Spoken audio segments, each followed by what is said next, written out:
A pregnant woman is thrown from a moving train in the middle of the Nebraska wasteland. Not for a crime, but for the truth she uncovered. Louisa Vance just found the secret ledger proving she and dozens of others are being sold like cargo. The ruthless enforcer known as Hatchet Harry tried to bury her forever, but she survived. Now, hunted and carrying evidence that could bring down an entire criminal empire, Louisa must race against time before they find her again. If you want to see how far her fight for survival goes, stay until the end and hit like and comment what city you're watching from so I can see how far this story travels. The train lurched forward with a groan that sounded almost human. Louisa Vance pressed her palm against the wooden wall of the freight car, steadying herself as the wheels screamed over uneven track. The air inside was thick, sweat, fear, unwashed bodies packed too close together. 18 women and girls, maybe 20. She'd lost count after the first transfer back in Chicago. She was 3 months along, not showing yet, but she felt it. The weight, the exhaustion that dragged at her like iron chains. Her husband had died in the factory fire. The recruiter had appeared 2 weeks after the funeral, promising domestic work in a respectable household out west. Good pay, clean lodging, a chance to start over. She'd believed him because she'd needed to. Now she knew better. The woman beside her, pale, maybe 17, kept muttering prayers under her breath. Another sat rigid against the far wall, eyes vacant, hands folded in her lap like she was already a corpse. Louisa had tried talking to them the first day. Most didn't answer. The ones who did spoke in broken English or languages she didn't recognize. Fear had a way of making people small. The door rattled open. Louisa flinched, even though she'd heard it a dozen times already. A man stepped inside, lean with a face like weathered leather and eyes that didn't blink often enough. The others called him Mr. Garrett. He held a clipboard, scanning the car with the detachment of someone inspecting livestock. "Water ration," he said flatly, gesturing to the boy behind him carrying a bucket and ladle. The women shuffled forward. Louisa stayed back, watching. Garrett moved through the car slowly, checking faces against whatever list he had. When he reached the girl who'd been praying, he paused. "You're slated for the Donnelly house," he told her. "Laundry work. You'll do fine if you keep your mouth shut." The girl nodded, tears sliding down her cheeks. Garrett's gaze landed on Louisa. He studied her for a beat too long, then made a note on his clipboard. "You're going to Willow Springs mining camp. They need kitchen staff." Louisa's throat tightened. "I was told I'd be working in a private home. Plans change." His tone didn't invite argument. She swallowed the protest rising in her chest. Arguing would only make things worse.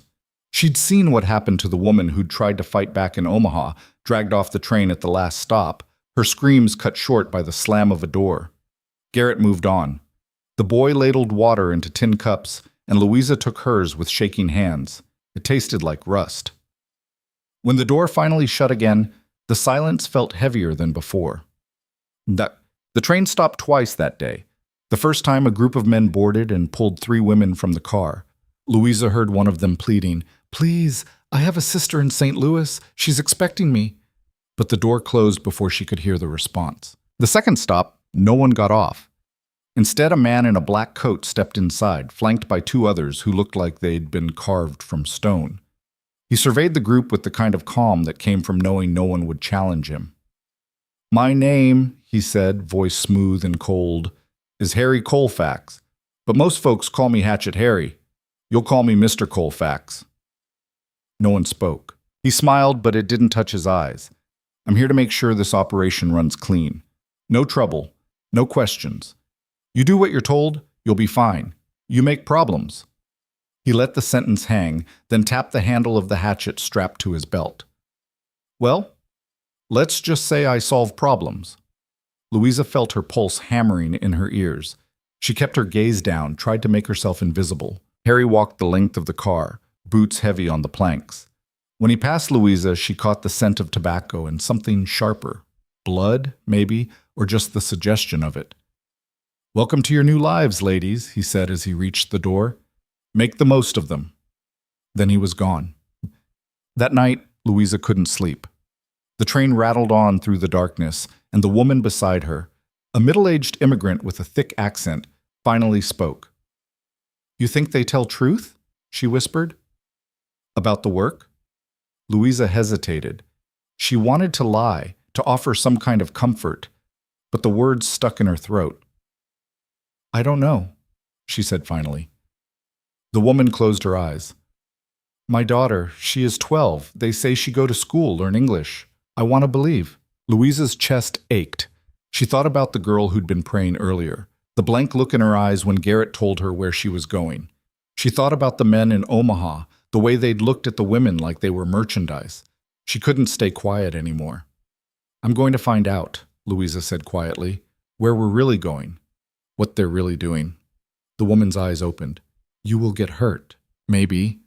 Louisa pressed a hand to her stomach, feeling the faint flutter that might have been her imagination. "But I can't just sit here." The opportunity came the next afternoon. The train had stopped for coal and water at a depot outside Grand Island. Garrett and most of the men were off the cars, stretching their legs, smoking. The door to the freight car was left open, just a crack, but enough. Louisa waited until the others were distracted, then slipped out. The platform was chaos. Workers hauling crates, passengers milling about, a vendor shouting about fresh bread. She kept her head down, moving quickly toward the rear of the train where the men had gathered. Garrett stood near the locomotive, talking to Harry and another man in a gray suit. Louisa ducked behind a stack of crates, straining to hear. "Need to deliver the full count," the man in gray was saying. "Donnelly's already paid for 8. The mines want 12 more by the end of the month." Harry lit a cigarette, unbothered. "You'll get your count. Just had to cull one in Omaha. She was getting mouthy." "You killed her?" "Solved the problem." Harry exhaled smoke. "You want a clean operation? Sometimes you gotta trim the fat." Louisa's stomach turned. Garrett glanced at his clipboard. "We've got 3 more stops. Should be able to pick up another batch in Kearney if the contacts come through." "Good." The man in gray handed Harry an envelope. "Half now, half on delivery. And Harry, no more mistakes. I don't care how you handle them, just make sure the cargo arrives intact." Harry pocketed the envelope. "Always do." They dispersed. Louisa pressed herself tighter against the crates, pulse hammering. She needed proof, something concrete. If she could just... Her eyes landed on Garrett's satchel, lying on a bench a few feet away. She didn't let herself think. She moved fast, slipping the latch open and rifling through the contents. Papers, a flask, a stack of currency. And then, there. A small leather notebook, its pages filled with names, dates, locations, prices. She recognized some of the names. Women from the train, girls. Her hands shook as she tucked the notebook inside her blouse. She made it back to the freight car, just as the whistle blew. For the next 2 hours, Louisa sat with the notebook pressed against her ribs, trying not to think about what would happen if anyone found it. She flipped through the pages during a brief moment when the others were asleep, her eyes scanning the entries. Willow Springs Mine, 12 laborers, kitchen/laundry, $150 per head. Donnelly Estate, 8 domestics, $200 per head. Blackwood Ranch, 6 field workers, $120 per head. It went on, page after page. Dozens of transactions, hundreds of women. She thought about the woman beside her, the one with the 12-year-old daughter. She thought about the girl who'd been praying. She thought about herself and the child she carried and the life she'd thought she was building. Then she thought about Harry Colfax and the hatchet on his belt. She had to get off this train. She had to get this notebook to someone who could stop them. But first, she had to survive the night. Garrett found her just after sundown. She didn't see him coming. One moment she was sitting against the wall, eyes half closed, and the next he was standing over her, face twisted in fury. "Where is it?" Louisa's breath caught. "I don't..." He grabbed her by the collar and hauled her to her feet.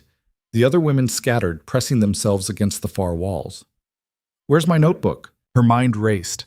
Deny everything, play dumb. But his hand was already moving, patting her down, and then his fingers closed around the edge of the leather. "You stupid bitch," he hissed, yanking it free. Louisa swung without thinking. Her fist connected with his jaw and he staggered back, more surprised than hurt. She bolted for the door, shoving it open, and the wind hit her like a fist. The train was moving fast. Too fast. The landscape blurred past. Dark prairie, no lights, no town in sight. She heard Garrett shouting behind her and then heavier footsteps.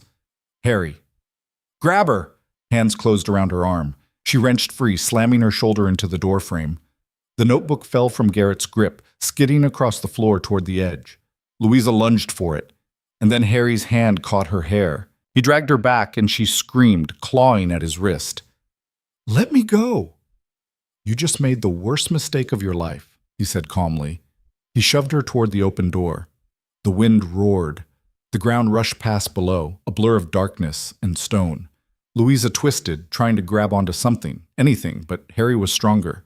He gripped her by the shoulders, leaned in close so she could see the coldness in his eyes. "No one steals from me," he said, and then he threw her. "Bombs!" She hit the ground hard. The world exploded into pain, sharp, blinding, everywhere at once. She tumbled, limbs flailing, the earth tearing at her skin. When she finally stopped, she couldn't breathe, couldn't move, couldn't think. The train's whistle screamed in the distance, growing fainter. And then there was only silence. Louisa lay on her side, staring up at the sky. Stars. So many stars. She'd never seen so many. Her hand moved to her stomach. She couldn't tell if the baby was still, if she was still. Footsteps. Soft. Deliberate. Someone was coming. She tried to turn her head, but the pain flared white-hot. A shadow fell across her vision, a man, tall and broad-shouldered, silhouetted against the stars. He crouched beside her, eyes sharp and unreadable. "You're bleeding," he said. His voice was low, rough, with an edge that suggested he didn't waste words. Louisa tried to speak, but only a rasp came out. The man studied her for a moment, then glanced back toward the direction the train had gone. His jaw tightened. "They threw you off." It wasn't a question. She managed a nod. He was quiet for a beat, then slid an arm under her shoulders. "This is going to hurt." It did. She bit down on a scream as he lifted her, cradling her weight like she was something fragile that might shatter. Her vision swam, darkness closing in at the edges. "Stay awake," he said sharply. "You pass out. You might not wake up." Louisa forced her eyes open. Through the haze of pain, she caught a glimpse of his face, weather-beaten, scarred, with dark eyes that held no pity. Just something harder. Determination, maybe. "Who?" She coughed, tasting blood. "Who are you?" He started walking, carrying her into the night. "Name's Kyle," he said, "and you just became my problem." Kael's camp was sparse. A bedroll, a dying fire, a horse tethered nearby. He laid Louisa down carefully, then set about building up the flames. She watched through half-closed eyes as he moved with the kind of efficiency that came from years of practice. No wasted motion, no hesitation. When the fire was roaring, he knelt beside her and pulled a knife from his belt. Louisa flinched. "Relax," he said flatly. I'm cutting your sleeve. Need to see how bad it is." The fabric tore easily. Louisa looked down at her arm and immediately wished she hadn't. The skin was torn open, blood soaking through. Her ribs ached with every breath. Her head felt like it had been split in two. Kael worked in silence, cleaning the wound with water from a canteen. His hands were steady, but not gentle. When he pressed a cloth against the gash, she hissed in pain. "You're lucky," he said. "Could have been worse." "Doesn't feel lucky," she managed. He didn't respond, just kept working, wrapping the wound with strips of cloth torn from his own shirt. When he finished, he sat back on his heels and studied her. "You got a name?" "Louisa." She swallowed, throat dry. "Louisa Vance. Where were you headed?" "Willow Springs. At least, that's what they told me." Kael's expression darkened. "Mining camp." "You know it?" "I know what happens there." He stood, moving to the fire and pouring something from a tin pot into a cup. "You're not going anywhere near that place." "I have to."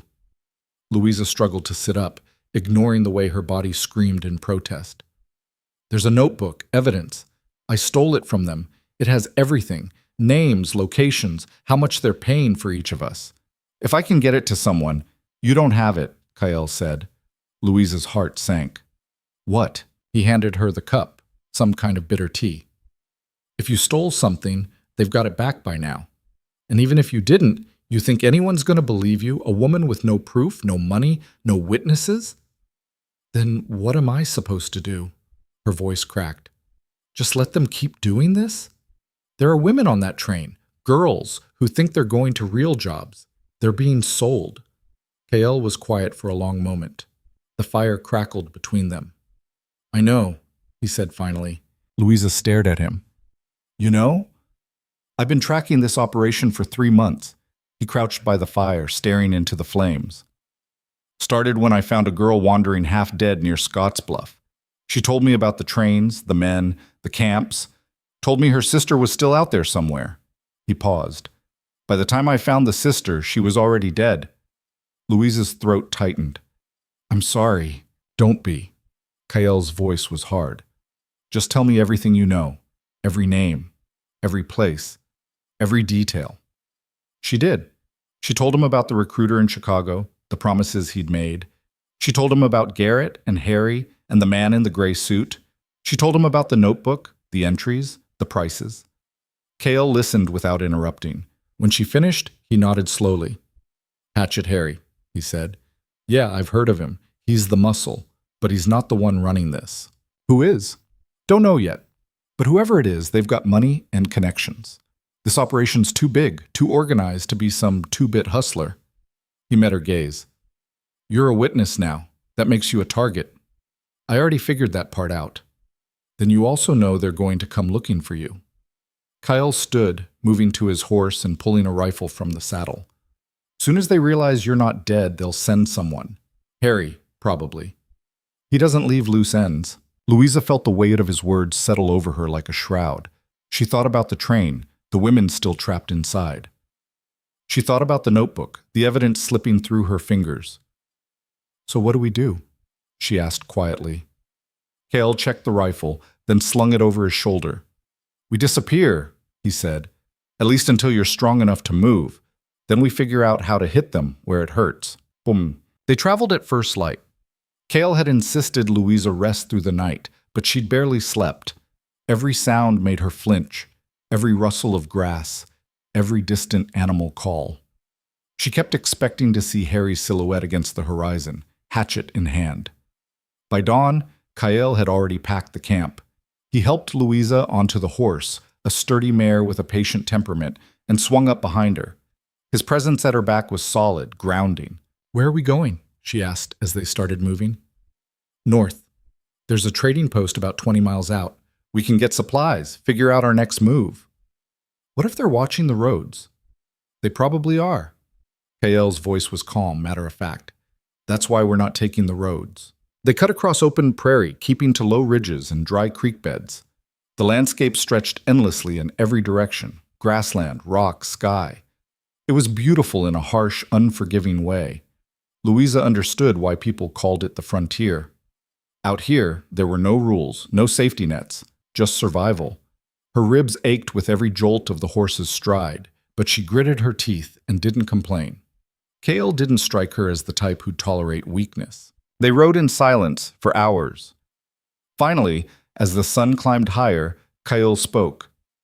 You said you're pregnant. Louisa stiffened. How did you keep touching your stomach, and you barely drank the tea last night. He paused. How far along? 3 months. Father? Dead. The word came out flat, emotionless. She didn't have the energy for grief right now. Kael didn't press. You planning to keep it? Yes. Louisa's voice was firm. Why? Because this isn't going to be easy. And if things go bad, you're going to have to make hard choices. I already have. Kael didn't respond, but she felt him shift slightly behind her. After a beat, he said, Fair enough. What? They reached the trading post by midday. It was little more than a shack and a barn, run by an old man named Petey, who looked like he'd been there since the land was young. He eyed them suspiciously as they dismounted. What do you need? He asked, voice gravelly. Supplies, Kael said. Food, water, bandages, and information. Petey squinted. What kind of information? Trains coming through, specifically freight cars carrying women. The old man's expression shifted, just a flicker, but enough. I don't know nothing about that. Yes, you do. Kael's tone didn't change, but there was an edge to it now. You hear things, see things. I'm not asking you to risk your neck. Just tell me what you know. Petey glanced at Louisa, taking in her torn clothes and bandaged arm. His mouth thinned. There was a train 2 days ago, he said finally. Stopped for water. Had a freight car full of women. Men guarding it looked like trouble. Which direction? West, toward Willow Springs. Cale nodded. Anything else? Petey hesitated. There's been talk about the mine up there. They say it's running on labor nobody asks questions about. Folks disappear into that place and don't come out. Louisa's chest tightened. What about the women? Do they ever? Sometimes. Petey's voice was grim. Not often. Most of them don't make it past the first year. The words hung in the air, heavy and final. Cale pulled a few coins from his pocket and set them on the counter. We were never here. Petey took the coins without a word. They camped that night in a hollow sheltered by rocks. Cale built a small fire, keeping it low to avoid drawing attention. Louisa sat with her back against the stone, exhaustion dragging at her bones. We can't just run, she said quietly. Cale glanced up from where he was sharpening his knife. What? Running, hiding. It's not enough. She met his gaze. Those women are still on that train, still heading to Willow Springs. If we don't do something, they're going to end up dead. Or worse. And what exactly do you think we can do? Cale's voice was flat. There's 2 of us and dozens of them. You can barely walk without falling over. I'm good, but I'm not that good. We don't have to fight them. We just have to get the evidence. The notebook's gone, Louisa. Then we get another one. She leaned forward, ignoring the spike of pain in her ribs. Garrett had it. That means there are records somewhere, documents, ledgers, something. If we can find them and get them to the right people, we can bring the whole operation down. Cale studied her for a long moment. You're serious? Yes. You realize this is insane. I know. He laughed, a short, humorless sound. You've got guts, I'll give you that. So you'll help me? Cale was quiet. He set down the knife and stared into the fire, jaw tight. I'll help, he said finally, but not because I think it's going to work. Because if I don't, you're going to get yourself killed trying it alone. Louisa felt something loosen in her chest. Relief, maybe, or just the faintest spark of hope. Thank you, she said. Cale didn't answer. He just picked up his knife and went back to sharpening it. The sound a steady rhythm in the darkness. The next morning, they started planning. Cale spread out a rough map he'd drawn from memory, marking locations with bits of charcoal. Louisa watched, trying to commit every detail to memory. Willow Springs is here, Cale said, tapping a spot in the western part of the territory. Mining camp. Heavily guarded. They've got at least 12 men on rotation, maybe more. What about the women? Kept in barracks near the main shaft. Locked at night. During the day they work the kitchens, laundry, whatever else needs doing. So we need to get inside. Not we. Me. Cale's tone left no room for argument. You're in no shape to… I'm going, Louisa said firmly. I know what to look for. I've seen the notebook. I know how they organize it. You also know what Harry looks like, and he knows you. The second he spots you, it's over. Then I'll stay out of sight. Cale exhaled sharply. You're stubborn as hell, you know that? I've been told. He shook his head, but there was something almost like respect in his eyes. Fine, but we do this my way. You follow my lead, you don't take risks, and if I tell you to run, you run. Understood? Understood. Good. He turned back to the map.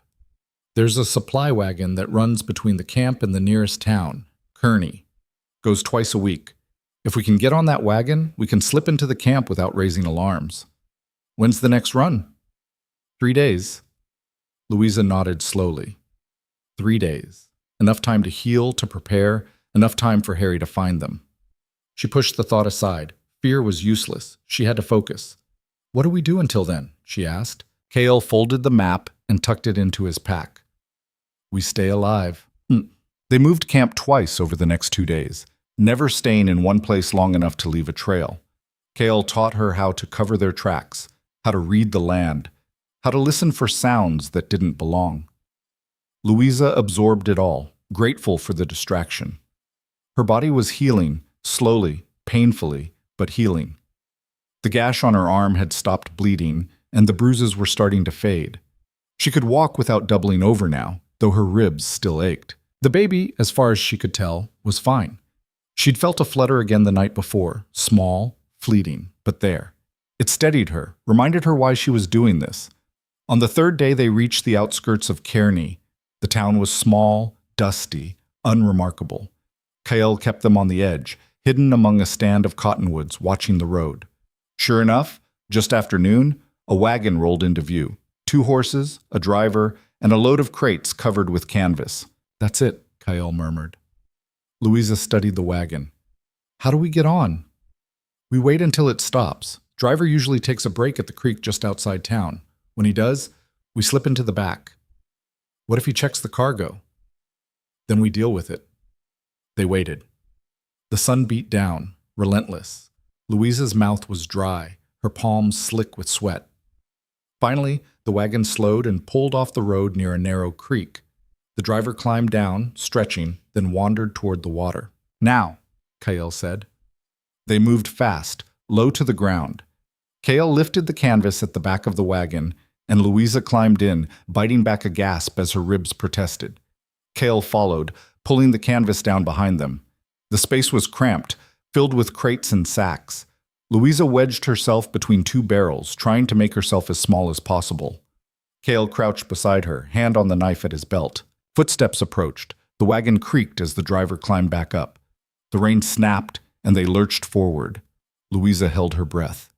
They were on their way to Willow Springs, and whatever waited for them there. The wagon hit a rut, and Louisa's shoulder slammed into the side of a crate. She bit down on her lip to keep from crying out. Beside her, Kael remained perfectly still, his breathing slow and controlled. The canvas above them rippled in the wind, throwing shifting patterns of light across his face. They'd been traveling for over an hour. The road had smoothed out after the first few miles, but the heat inside the wagon was suffocating. Sweat trickled down Louisa's spine, soaking into her already filthy dress. Her ribs throbbed with each breath, a constant reminder of how close she'd come to dying. She wondered if the women from the train had already arrived at Willow Springs. Wondered if they knew yet what was waiting for them. The wagon slowed. Louisa tensed, her hand moving instinctively to her stomach. Kael's fingers wrapped around her wrist, a silent warning to stay quiet. Voices drifted from outside. Male. Gruff. "Papers," someone said. The driver's response was muffled. There was a pause, the rustle of documents being examined. Louisa's heart hammered against her sternum. If they checked the cargo, what's in the back? Supplies for the camp, food, tools, lamp oil. Open it. Kael's hand shifted to his knife. Louisa held her breath as footsteps approached the rear of the wagon. The canvas lifted slightly, and bright sunlight flooded in. She pressed herself deeper into the shadows between the barrels, praying they wouldn't look too closely. A man's face appeared, middle-aged, weathered, with suspicious eyes that swept over the cargo. His gaze lingered on the spot where Louisa and Kael were hidden, and for one terrible moment she was certain he'd spotted them. Then he grunted and dropped the canvas. "Go on through." The wagon lurched forward again. Louisa didn't allow herself to breathe until the voices had faded behind them. Kael released her wrist. "That was a checkpoint. We're on mining company land now." "How much farther?" "Maybe 30 minutes. Louisa nodded, trying to steady her racing pulse. 30 minutes. Then they'd be inside the camp, surrounded by guards and men who'd kill them both without hesitation if they were discovered. She touched her ribs, wincing at the tenderness. The pain was manageable now, but she knew it wouldn't last. If they had to run, if they had to fight. She pushed the thought away, one step at a time. The wagon rolled on through the afternoon heat, and Louisa counted her breaths to keep from thinking about everything that could go wrong. Quote, when the wagon finally stopped, the sun was lower in the sky, casting long shadows across the camp. Kael lifted the canvas just enough to peer out, his body tense.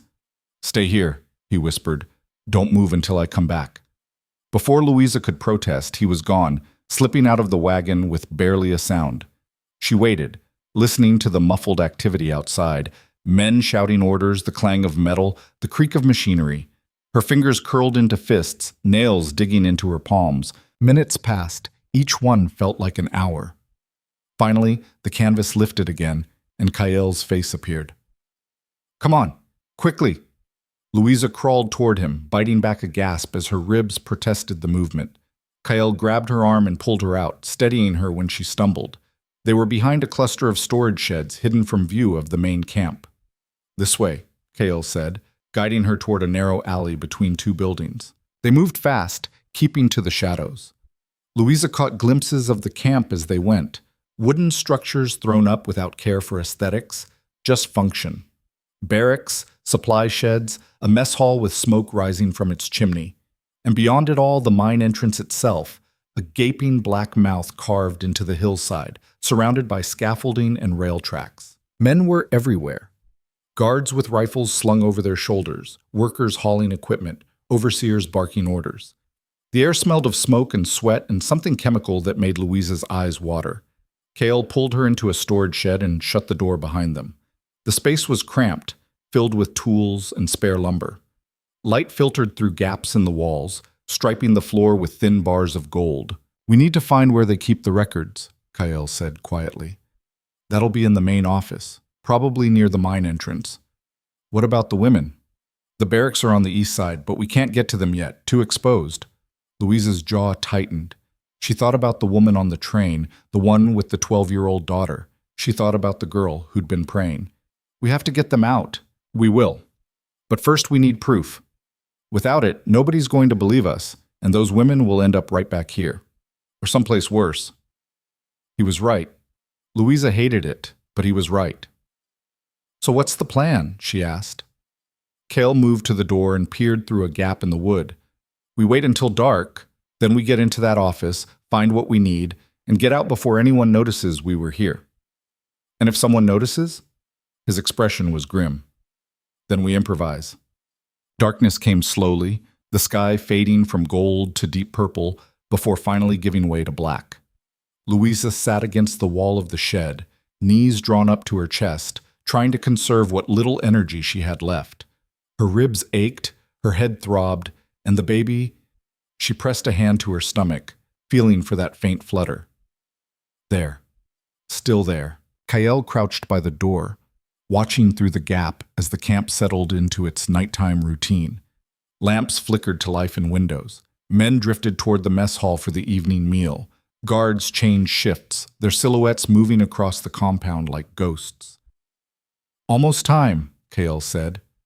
Louisa stood, ignoring the protest in her body. "I'm ready." He turned to look at her, and for a moment something passed across his face. Concern, maybe, or doubt. But then it was gone, replaced by the hard determination she'd come to recognize. "Stay close," he said. "And if I tell you to hide, you hide. No arguments." No arguments. They slipped out of the shed and into the night. The camp was quieter now, but not empty. Guards patrolled the perimeter, and occasional voices drifted from the barracks. Kael led Louisa along the edges of the compound, sticking to the darkest shadows, moving with a confidence that suggested he'd done this kind of thing before. The office was a squat building near the mine entrance, distinguished from the others by its slightly better construction and the lamp burning in the window. Kael studied it from behind a stack of crates, his eyes narrowed. "2 guards," he murmured. "One at the door, one inside. How do we get past them?" "We don't. We go around." He led her to the back of the building, where a narrow window sat just above head height. Kael tested it carefully, then eased it open. The hinges squeaked, and they both froze, listening. When no alarm came, Kael boosted himself up and through the opening, disappearing inside. A moment later, his hand appeared, reaching down for her. Louisa gripped his wrist and let him pull her up. Her ribs screamed in protest, and she had to clench her teeth to keep from making a sound. Kael caught her as she tumbled through the window, steadying her before setting her on her feet. They were in a storage room, shelves lined with papers, boxes, and ledgers. Through the doorway, Louisa could see into the main office where a man sat at a desk, his back to them, writing by lamplight. Kael moved silently to the shelves and began searching through the documents. Louisa joined him, scanning labels and dates. Her hands shook as she pulled down a ledger and flipped it open. There. Names, dates, locations, prices. She recognized some of them from the notebook she'd stolen, But there were more here, dozens more. Women brought in from Chicago, Omaha, St. Louis, even as far as New York. All of them sold like livestock, their lives reduced to numbers in a ledger. "This is it," she whispered. Cale nodded, pulling down 2 more ledgers and tucking them under his arm. "We need to go, now." They turned toward the window and froze. The guard from the front door was standing in the storage room entrance, rifle in hand, eyes wide with surprise. For a heartbeat, no one moved. Then the guard opened his mouth to shout, and Kyle lunged. He moved like lightning, closing the distance before the man could get a sound out. His fist connected with the guard's jaw, and the rifle clattered to the floor. They grappled, silent and brutal, crashing into shelves and sending papers flying. Louisa grabbed the fallen rifle, her hands clumsy and unfamiliar with its weight. She didn't know how to use it, had never held a gun in her life. But she gripped it anyway, her pulse roaring in her ears. Cale slammed the guard against the wall, and the man went limp. Cale lowered him to the floor, breathing hard. "Are you—" Louisa started. "Fine. Move." They scrambled back toward the window. Cale went first, then reached up to help Louisa down. She handed him the rifle, then grabbed his outstretched hand, and a voice rang out across the compound. "Intruders! East side!" Lights flared to life. Men began shouting. Footsteps pounded toward them. "Run," Kyle said. They ran. The camp erupted into chaos. Guards poured out of barracks, rifles raised. Lamps swung through the darkness like searching eyes. Louisa ran as fast as her battered body would allow, Kyle beside her, the ledgers clutched against his chest. A shot rang out. The bullet kicked up dirt inches from Louisa's feet. "This way!" Cale veered left, pulling her toward a gap between 2 buildings. They squeezed through just as another shot splintered the wood above their heads. They emerged near the East Barracks, the one where the women were kept. Through the windows, Louisa could see faces pressed against the glass, eyes wide with fear. Kyle grabbed her arm. "We can't stop. We have to get them out. Not now. We get caught. None of us make it."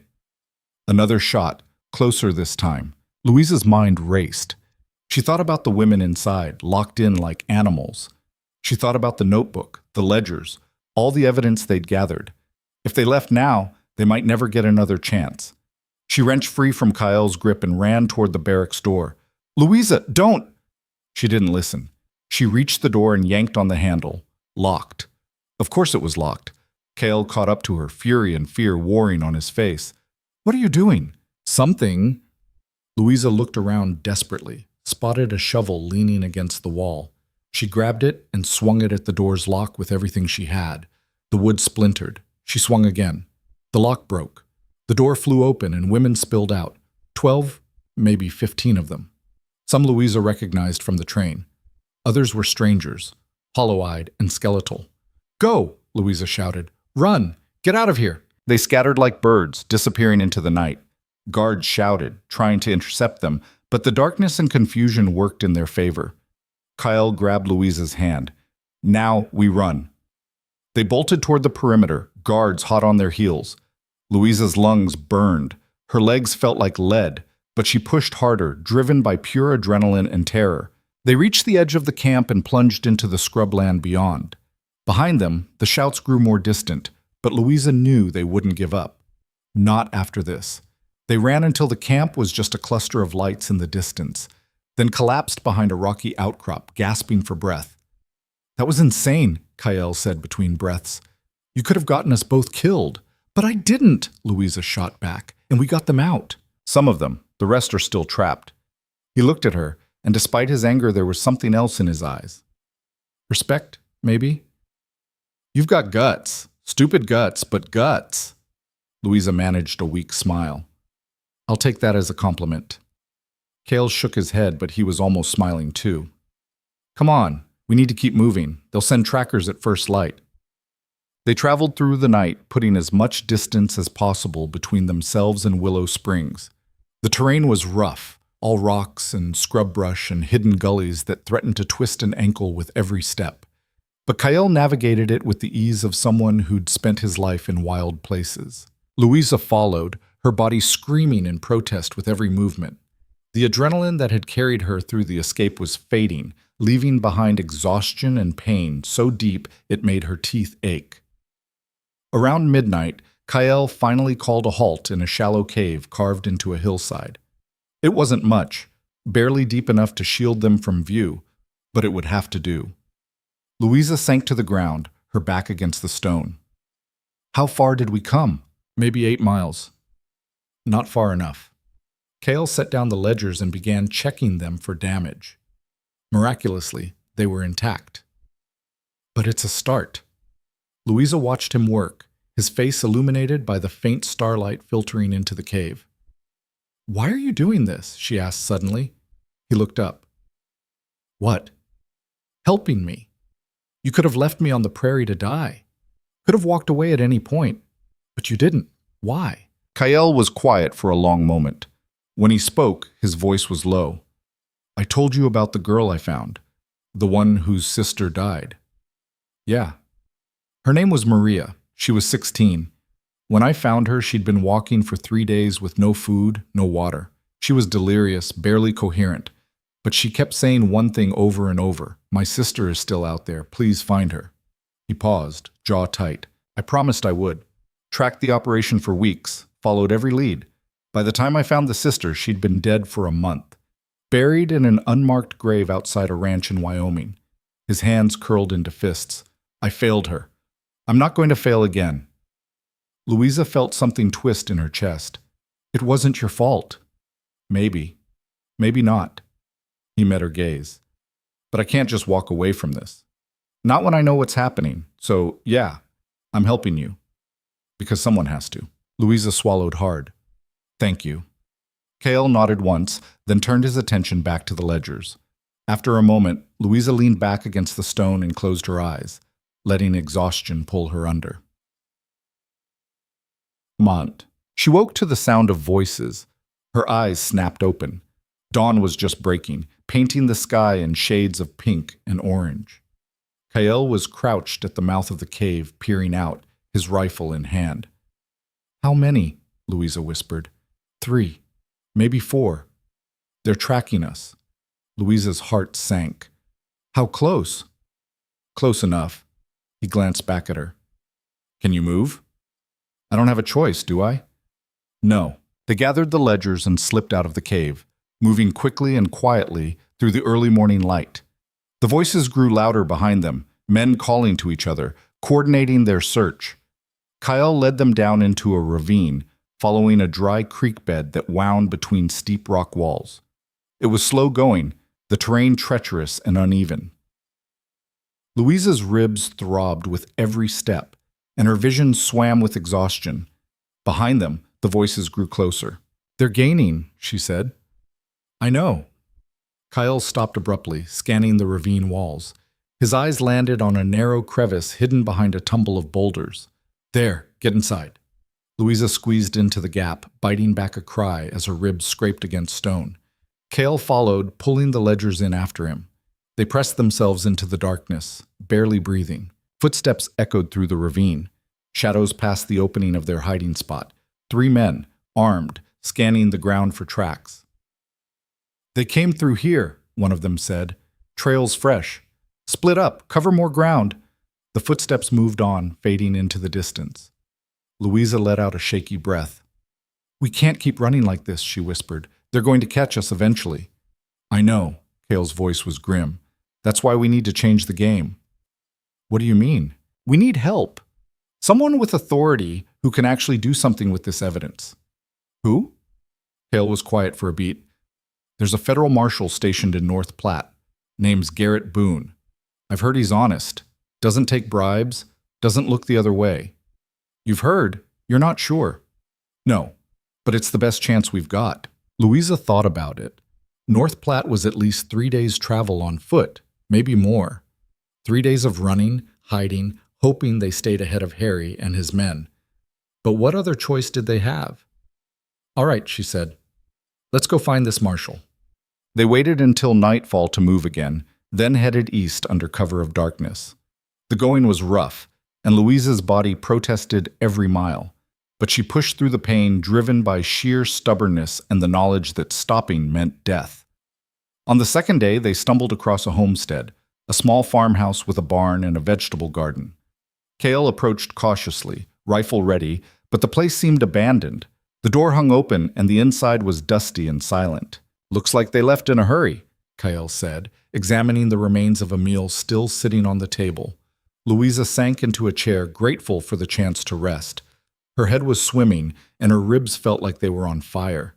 She pressed a hand to her stomach, searching for that reassuring flutter. Nothing.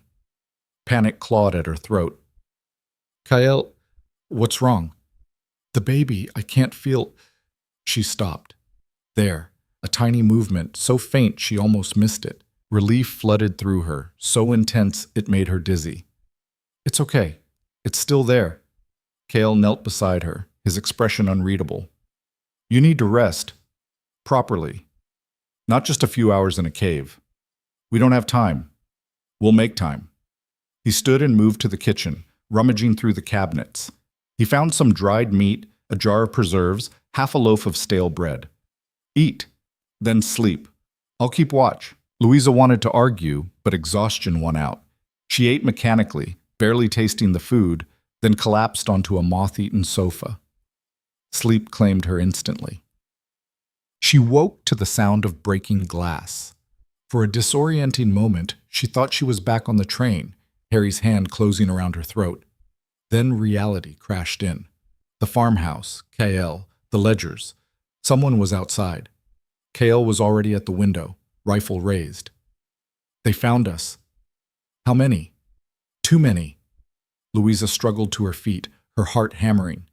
Through the window she could see shapes moving in the darkness, men spreading out, surrounding the house. And at the center of them, illuminated by lamplight, was Harry Colfax. He stood with his arms crossed, hatchet gleaming at his belt, a cold smile on his face. "Louisa Vance," he called out. "I know you're in there. You and your friend. Come out now and I promise I'll make it quick." Cale glanced at Louisa. "Back door. Now." They moved fast, grabbing the ledgers and slipping through the kitchen. Cale eased the back door open, scanning the yard beyond. It looked clear. For now. "Run," he said. "Don't stop. Don't look back. I'll cover you." "What?" "No, I'm not leaving you. You have to." His voice was hard, brooking no argument. "Those ledgers are the only thing that matters now. Get them to the marshal. Make sure they pay for what they've done." "Cale, go!" A shot rang out. The window beside them exploded in a shower of glass.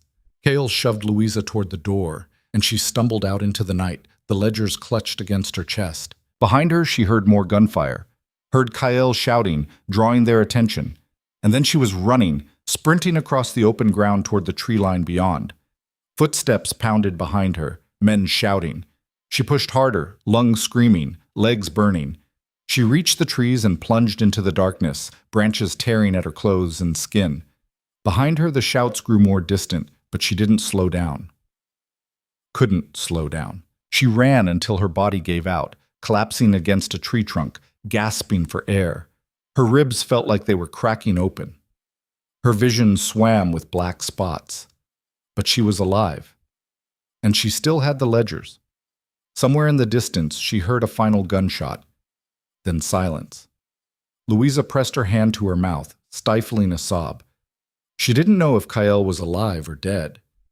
Didn't know if she'd ever see him again.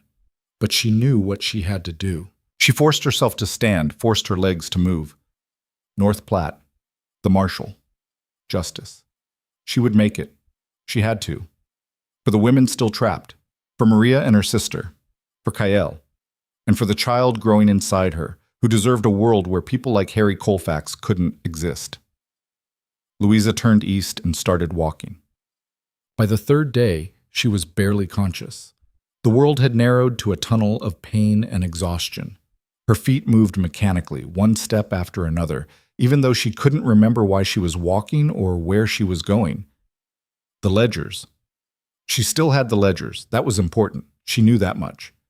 She stumbled over a root and went down hard, the impact jarring through her entire body. For a long moment, she just lay there, staring up at the sky through the canopy of leaves. Maybe she should just stay here. Let the earth take her. It would be easier. But then she thought about Kyle standing in that farmhouse, buying her time with his life. She thought about the women scattering into the night, running for their freedom. She thought about the baby, that tiny flutter of life that refused to give up. Louisa forced herself to her knees, then to her feet. She kept walking. Sometime around midday, she heard water, a river. She followed the sound, stumbling down a slope, and there it was, wide and brown and beautiful. And on the far bank, buildings, a town. Louisa nearly wept with relief. She waded into the water, not caring that it soaked through her clothes. The current tugged at her legs, stronger than she'd expected, but she pushed forward. Halfway across, her foot slipped on a submerged rock, and she went under. The cold shocked the breath from her lungs. She flailed, trying to find her footing, but the current had her now, pulling her downstream. The ledgers slipped from her grasp. No. She grabbed for them desperately, her fingers closing around wet leather. She kicked hard, broke the surface, gasped for air. Her feet found purchase on the riverbed, and she dragged herself toward the opposite bank. She crawled out of the water and collapsed on the muddy shore, coughing and shivering. But she still had the ledgers. Look, North Platte was bigger than she'd expected. A real town, with proper streets and storefronts and people going about their business. Louisa moved through it like a ghost, her wet clothes clinging to her skin, her hair plastered to her face. People stared. Some whispered. A woman tried to approach her, concern written on her face, but Louisa shook her head and kept moving. The marshal's office was on the main street, a squat building with barred windows. Louisa pushed through the door and nearly collapsed. A man looked up from a desk, middle-aged, with a stern face and sharp eyes. He took one look at Louisa and was on his feet immediately. "Ma'am, are you Marshal Boone?" Louisa's voice came out as a rasp. "That's right. What happened to you?" She dropped the ledgers on his desk, water dripping from their covers. "Evidence. Trafficking operation. Willow Springs mine. They're selling women. I can prove it." Boone stared at her, then at the ledgers. He opened one carefully, his expression darkening as he scanned the pages. "Where did you get these?" "I stole them. From the camp. Louisa swayed, her vision blurring. "They threw me off a train, but I survived, and I need you to stop them. Please." Her legs gave out. Boone caught her before she hit the floor, lowering her carefully into a chair. "Get Doc Harrigan," he shouted to someone outside. Then to Louisa. "Stay with me. You're safe now. I've got you." Louisa closed her eyes, exhaustion dragging her down into darkness. But before she went under, she whispered one word, "Kyle." Louisa woke to the sound of rain drumming against a window. For a moment she didn't remember where she was, only that she wasn't running anymore. The bed beneath her was soft, the sheets clean. A lamp burned low on a nearby table, casting warm light across unfamiliar walls. She tried to sit up and gasped at the sharp pain that lanced through her ribs. "Easy now." A woman's voice, gentle but firm. "You've been through hell and back. Don't go undoing what little healing you've managed." Louisa turned her head. An older woman sat in a chair beside the bed, her gray hair pulled back in a severe bun. She wore a simple dress and an expression that suggested she'd seen enough in life not to be shocked by much. "Who are you?" Louisa's throat was raw, her voice barely above a whisper. "Doc Harrigan, though most folks just call me Harrigan." The woman stood and poured water from a pitcher into a tin cup. "Drink, slowly." Louisa took the cup with shaking hands and sipped. The water was cool and clean, and she had to force herself not to gulp it down. "How long have I been here?" 2 days. You collapsed in the marshal's office, half drowned and half starved. It's a miracle you made it as far as you did." 2 days. Louisa's chest tightened. "The ledgers, did they—" "The marshal has them. He's been going through them with a fine-tooth comb."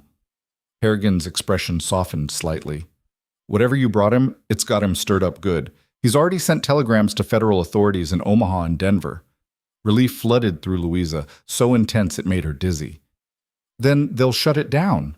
The operation. They'll free the women. If the marshal has anything to say about it, yes." Harrigan set the pitcher down. "But you need to focus on getting your strength back. You're in no condition to—" "I'm fine." "You're not fine. You've got 3 cracked ribs, a mild concussion, more bruises than I can count, and you're malnourished. On top of that, Harrigan paused, her gaze dropping to Louisa's stomach. You're carrying a child. Under normal circumstances, I'd prescribe bed rest for at least 2 weeks. Given what you've been through, I'd say a month. Louisa's hand moved to her belly. The baby, is it still there? Still fighting, just like its mother. Harrigan's tone softened. But if you don't take care of yourself, that might change. Understand? Louisa nodded, throat tight. She thought about Kyle, about the gunshot she'd heard before running into the trees. There was a man. He was helping me. His name is Kyle Redhawk.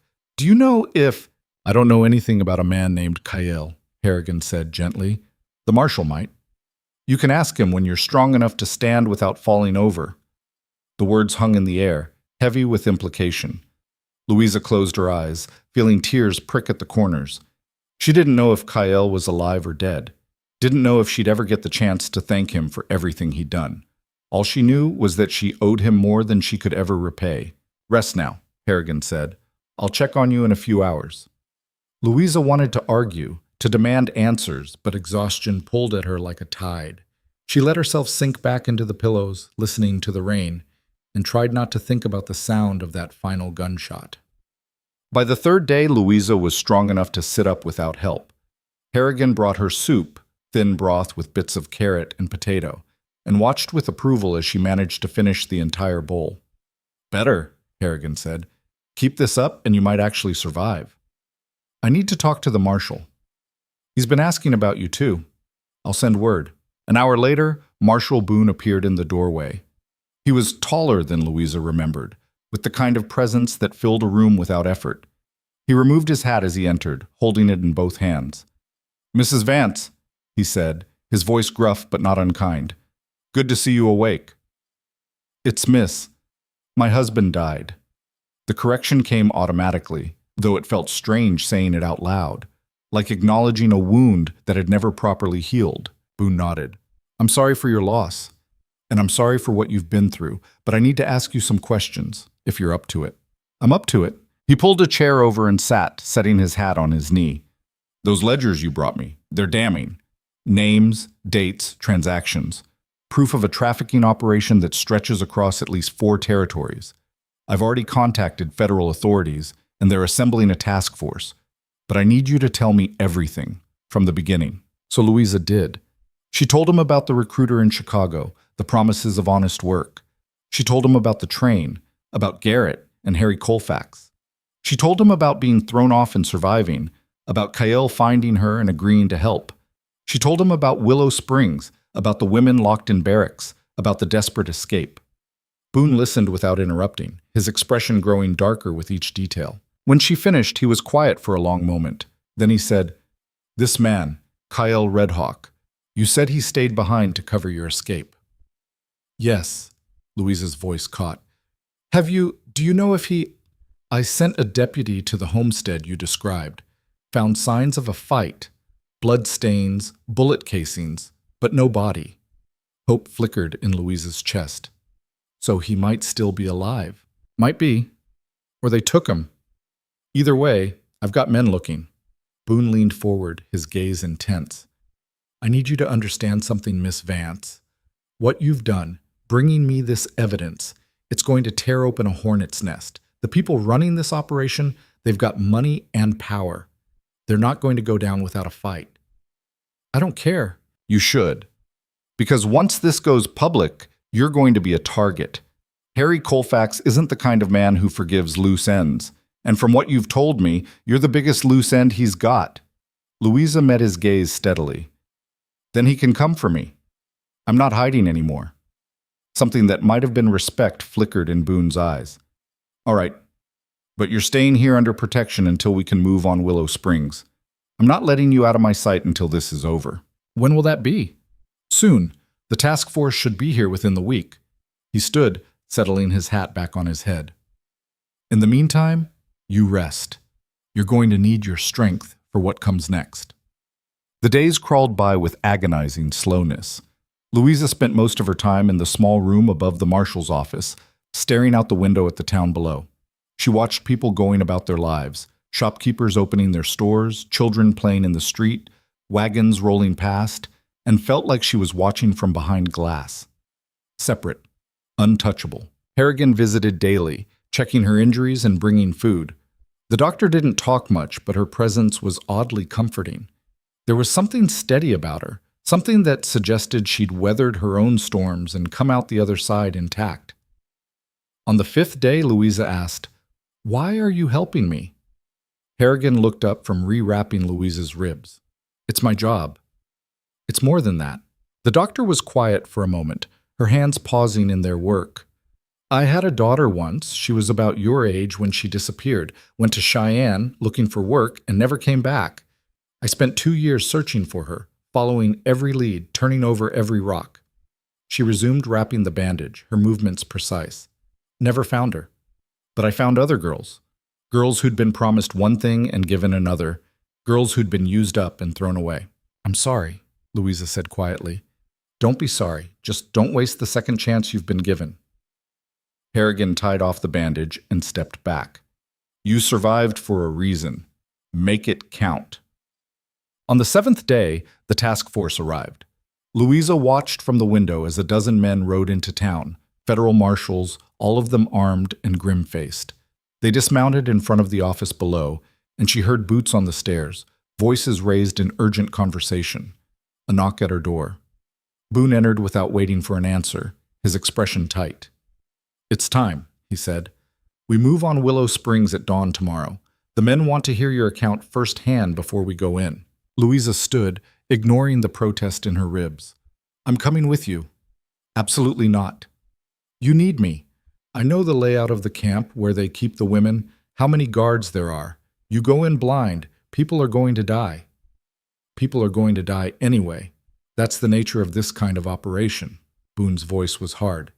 "You're a civilian, Miss Vance, and you're injured. I'm not taking you into a war zone." "Then give me a map and I'll draw it for you. Every building, every guard post, every exit." Louisa crossed her arms. "But I'm telling you right now, a drawing isn't the same as being there. Things change. Plans fall apart. You need someone who's seen it up close." Boone studied her, jaw working. "You're not going to let this go, are you?" "No." He muttered something under his breath that might have been a curse. "Fine. But you stay behind the line. You don't engage, you don't take risks, and the second things go sideways, you get the hell out. Clear?" "Clear." "Good. Now come downstairs and talk to the men." The room below was crowded with marshals, all of them studying maps and documents spread across a long table. They looked up as Louisa entered, their expressions ranging from curiosity to skepticism. Boone gestured to the maps. "This is Miss Vance. She's been inside the camp at Willow Springs. She's going to walk us through the layout." Louisa moved to the table, scanning the crude drawings someone had already made. They were close, but not quite right. She picked up a pencil and began marking corrections. "The main office is here, not here," she said, tapping the paper. "And there are 2 guard posts at the north entrance, not 1. The barracks where they keep the women is on the east side, about 50 yards from the mine entrance. It's locked at night, and there's usually 1 guard stationed outside." One of the marshals, a lean man with a scar running down his cheek, leaned forward. "What about the mine itself?" "I didn't get inside, but from what I saw, it's active. They've got workers going in and out constantly. Some of them are men, but I'd guess at least half are women. Forced labor." The scarred marshal's expression darkened. "How many total?" 50, maybe 60. But that's just a guess." Another marshal spoke up. "What about Harry Colfax? You've seen him up close. Think he'll fight or run?" Louisa thought about Harry's cold eyes, the hatchet at his belt, the casual way he'd thrown her off the train. "He'll fight, and he'll kill anyone who gets in his way. Don't underestimate him." The marshals exchanged glances. Boone nodded slowly. "All right. We go in at dawn, 3 teams. Alpha takes the main office and guard posts. Bravo secures the barracks and gets the women out. Charlie covers the mine entrance and prevents anyone from escaping into the tunnels." "What about civilians?" someone asked. "The women, the workers. How do we tell who's a victim and who's a guard?" "You use your judgment," Boone said flatly. "But when in doubt, on the side of caution, our job is to shut this operation down and get those people out alive. Everything else is secondary." The men nodded, and the meeting dissolved into smaller discussions about logistics and timing. Louisa stepped back, suddenly exhausted. The reality of what was about to happen pressed down on her like a physical weight. Tomorrow they were going back to Willow Springs, back to the place where she'd nearly died, and this time there would be no running away. That night, Louisa couldn't sleep. She lay in the narrow bed, staring at the ceiling, listening to the town settle into quiet. Her ribs ached, her head throbbed. The baby fluttered restlessly, as if sensing her anxiety. She thought about Kyle, about the farmhouse and the sound of gunfire. She thought about the women on the train, the ones who'd scattered into the night and the ones who were still trapped. She thought about Harry and the ledger and all the lives reduced to numbers on a page. And she thought about what Harrigan had said. You survived for a reason. Make it count. Somewhere in the darkness, a church bell tolled midnight.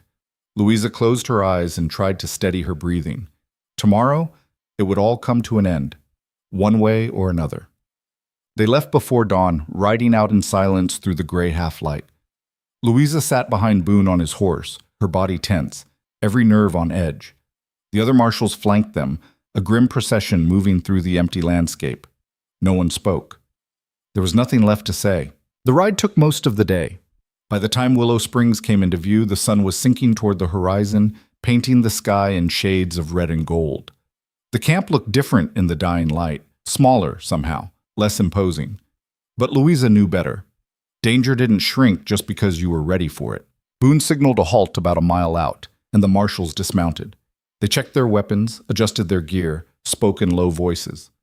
Louisa climbed down from the horse, her legs shaky.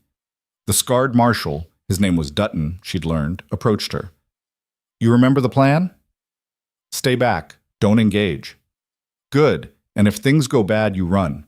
Don't wait for us. Don't try to be a hero. Just run. Louisa nodded, though she knew she wouldn't run.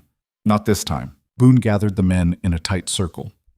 All right, Alpha team with me, Bravo with Dutton, Charlie with Marshal Hayes. We move in quiet, hit them fast, and secure the targets before they can organize a defense. Questions? No one spoke. Then let's finish this. They moved out, spreading into formation as they approached the camp. Louisa followed behind Boone's team, keeping low, her heart hammering against her ribs. The camp was quieter than she remembered, fewer guards visible, fewer lamps burning. It felt wrong, like walking into a trap. Boone must have sensed it too because he raised a hand signaling the teams to halt. He scanned the compound, eyes narrowed. Something's off, he muttered. And then, from somewhere inside the camp, a bell began to ring. Shouts erupted. Guards poured out of buildings, rifles raised. Lamps flared to life, flooding the compound with harsh yellow light. They knew we were coming, Dutton snarled. It's an ambush. Boone's jaw tightened. Doesn't matter. We're committed now. Move in. The marshals surged forward, and the night exploded into chaos. Gunfire tore through the darkness, muzzle flashes strobing like lightning. Louisa dropped behind a boulder, hands pressed over her ears, trying to make herself small. Around her, men shouted and cursed, bullets whining through the air. She saw Boone and his team storm the main office, kicking in the door and disappearing inside. Saw Dutton's team fighting their way toward the barracks, cutting down guards who tried to block their path. Saw Marshal Hayes and his men converging on the mine entrance, where a knot of armed men had taken up defensive positions. And through it all, she searched for one face. Harry Colfax. She didn't see him. Not in the chaos, not in the firelight. It was like he'd vanished, a ghost slipping through the cracks. An explosion rocked the camp. Someone had thrown dynamite into one of the storage sheds. Flames leapt into the sky, casting wild shadows across the ground. Louisa pressed herself tighter against the boulder, her pulse roaring in her ears. A hand closed around her arm. She spun, and her breath caught. Kyle. He was alive. Battered, bloodied, but alive. His face was a mess of bruises and cuts, and he moved with a limp, but his eyes were sharp and focused. Kyle. Relief and disbelief warred in her chest. How did you... Later, we need to move. He pulled her to her feet. The women, they're still in the barracks, and it's about to collapse. The fire's spreading too fast. Louisa looked toward the east side of the camp, where flames were already licking at the barracks roof. She could see figures inside, pressing against the windows, screaming. Without thinking, she ran. Cale swore and followed, catching up to her halfway across the compound. Bullets kicked up dirt around them, but Louisa didn't slow down. She reached the barracks door and yanked on the handle. Still locked. "Stand back," Cale said. He raised his rifle and fired twice, blowing the lock apart. The door swung open and women spilled out, coughing, crying, stumbling over each other in their desperation to escape. Louisa grabbed the nearest one, steadying her, guiding her toward the edge of the camp where the marshals had set up a safe zone. "Go!" she shouted. "Run and don't stop!" More women poured out, and Louisa and Cale worked together, herding them away from the flames. The heat was intense now, scorching the air, making it hard to breathe. The barracks groaned, its structure buckling. "That's all of them," Cale said, coughing. "We need to—" A figure stepped out of the smoke. Harry Colfax. He looked almost calm, hatchet in one hand, revolver in the other. His eyes locked onto Louisa, and a cold smile spread across his face. "There you are," he said. "I've been looking for you." Cale stepped in front of Louisa, rifle raised. "Back off." Harry laughed. "You're the one who stayed behind at the farmhouse. I thought I killed you." "You thought wrong. I can fix that." Harry moved fast, impossibly fast. His revolver came up and Cale fired. The bullet caught Harry in the shoulder, spinning him around, but he didn't go down. He fired back, and Cale grunted, staggering. Louisa screamed. She grabbed Cale's arm, trying to pull him back, but he shook her off. "Get out of here!" he shouted. Harry advanced, hatchet raised. Blood soaked through his shirt, but his expression hadn't changed. "You should have stayed dead, girl. Would have been easier." Louisa looked around desperately. Her eyes landed on a piece of timber lying on the ground, one end charred and smoking. She grabbed it and swung with everything she had. The timber connected with Harry's side. He stumbled, more from surprise than pain, and that moment of hesitation was all Cale needed. He lunged forward, driving his shoulder into Harry's chest, and they both went down in a tangle of limbs. They fought viciously, rolling across the ground, fists and elbows, and the dull thud of impact. Harry got his hands around Cale's throat, squeezing, and Cale's face turned red. Louisa picked up the timber again and brought it down on Harry's head. This time, he felt it. His grip loosened, and Cale shoved him off, gasping for air. Harry tried to stand, blood streaming down his face. He reached for his hatchet, and Marshal Boone stepped out of the smoke, revolver leveled. "Don't," Boone said. Harry looked at him, then at Louisa, then at Cale. For a moment, something flickered in his eyes. Calculation, maybe, or resignation. Then he lunged for Cale. Boone fired. The bullet took Harry in the chest, and he stopped mid-stride. His knees buckled, and he collapsed, hatchet slipping from his fingers. He didn't get up. Louisa stared at his body, breath coming in ragged gasps. It was over. Harry Colfax was dead. Boone moved forward, checking for a pulse, then shook his head. "He's gone." Cale leaned heavily against Louisa, his hand pressed to his side where blood was seeping through his shirt. "About time," he muttered. "You're hurt," Louisa said, voice tight. "I'll live. Not the first time I've been shot." "That's not reassuring." He managed a weak smile. "Wasn't supposed to be." Around them, the camp was still burning, but the gunfire had stopped.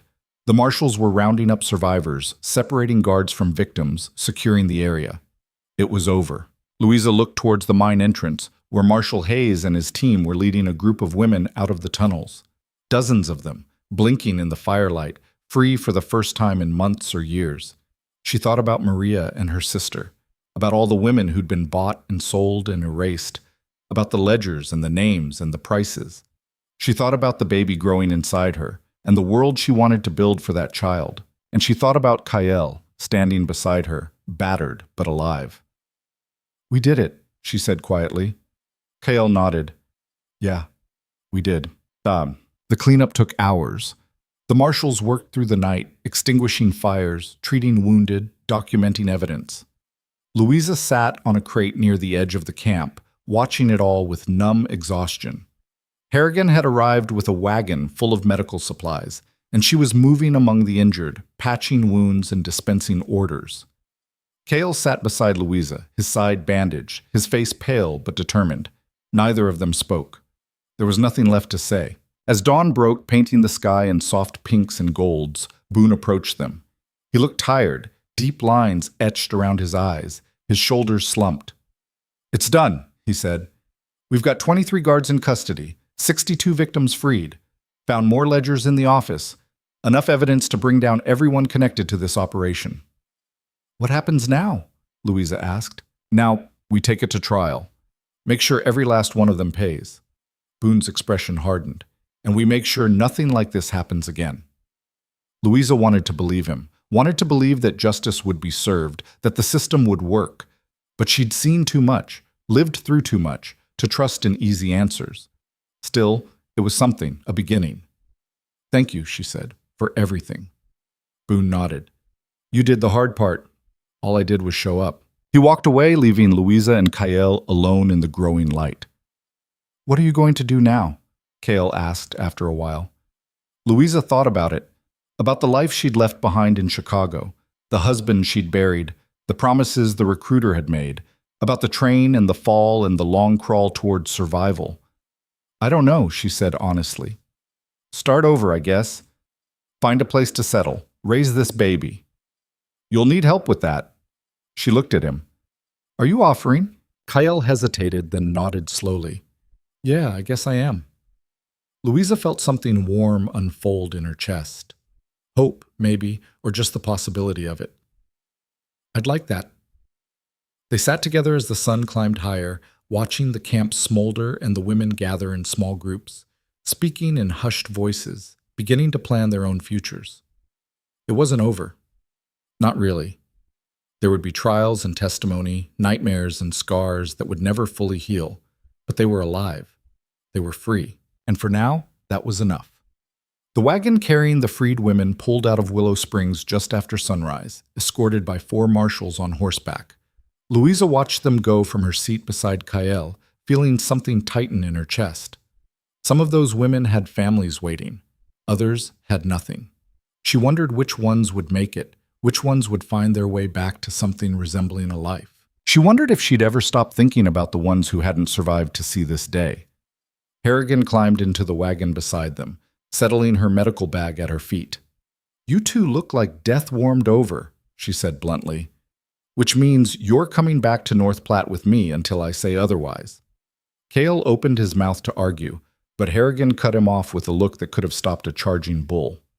"I wasn't asking," she said. Kael closed his mouth. Louisa felt a smile tug at her lips despite everything.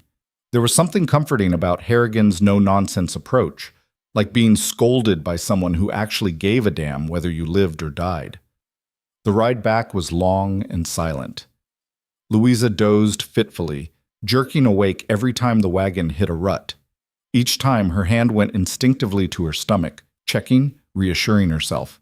The baby was still there, still fighting. Kael stayed awake the entire journey, his jaw tight with pain he refused to acknowledge. The bullet wound in his side had been cleaned and stitched, but Louisa could see how carefully he moved, how he braced himself against every bump in the road. "You should rest," she said quietly during one of her waking periods. "I'm fine." "You're a terrible liar." He glanced at her and something that might have been amusement flickered in his eyes. "So are you." She didn't argue with that. By the time they reached North Platte, the sun was setting again, and Louisa felt like she'd lived 3 lifetimes in the space of 2 days. Harrigan herded them both into her small house behind the doctor's office, pointing Kael toward a narrow bed in the corner and Louisa toward the room upstairs. "I want both of you to sleep for at least 12 hours, Harrigan said. "No arguments, no heroics, just sleep." For once, neither of them had the energy to protest. Louisa climbed the stairs slowly, each step an effort that made her ribs scream.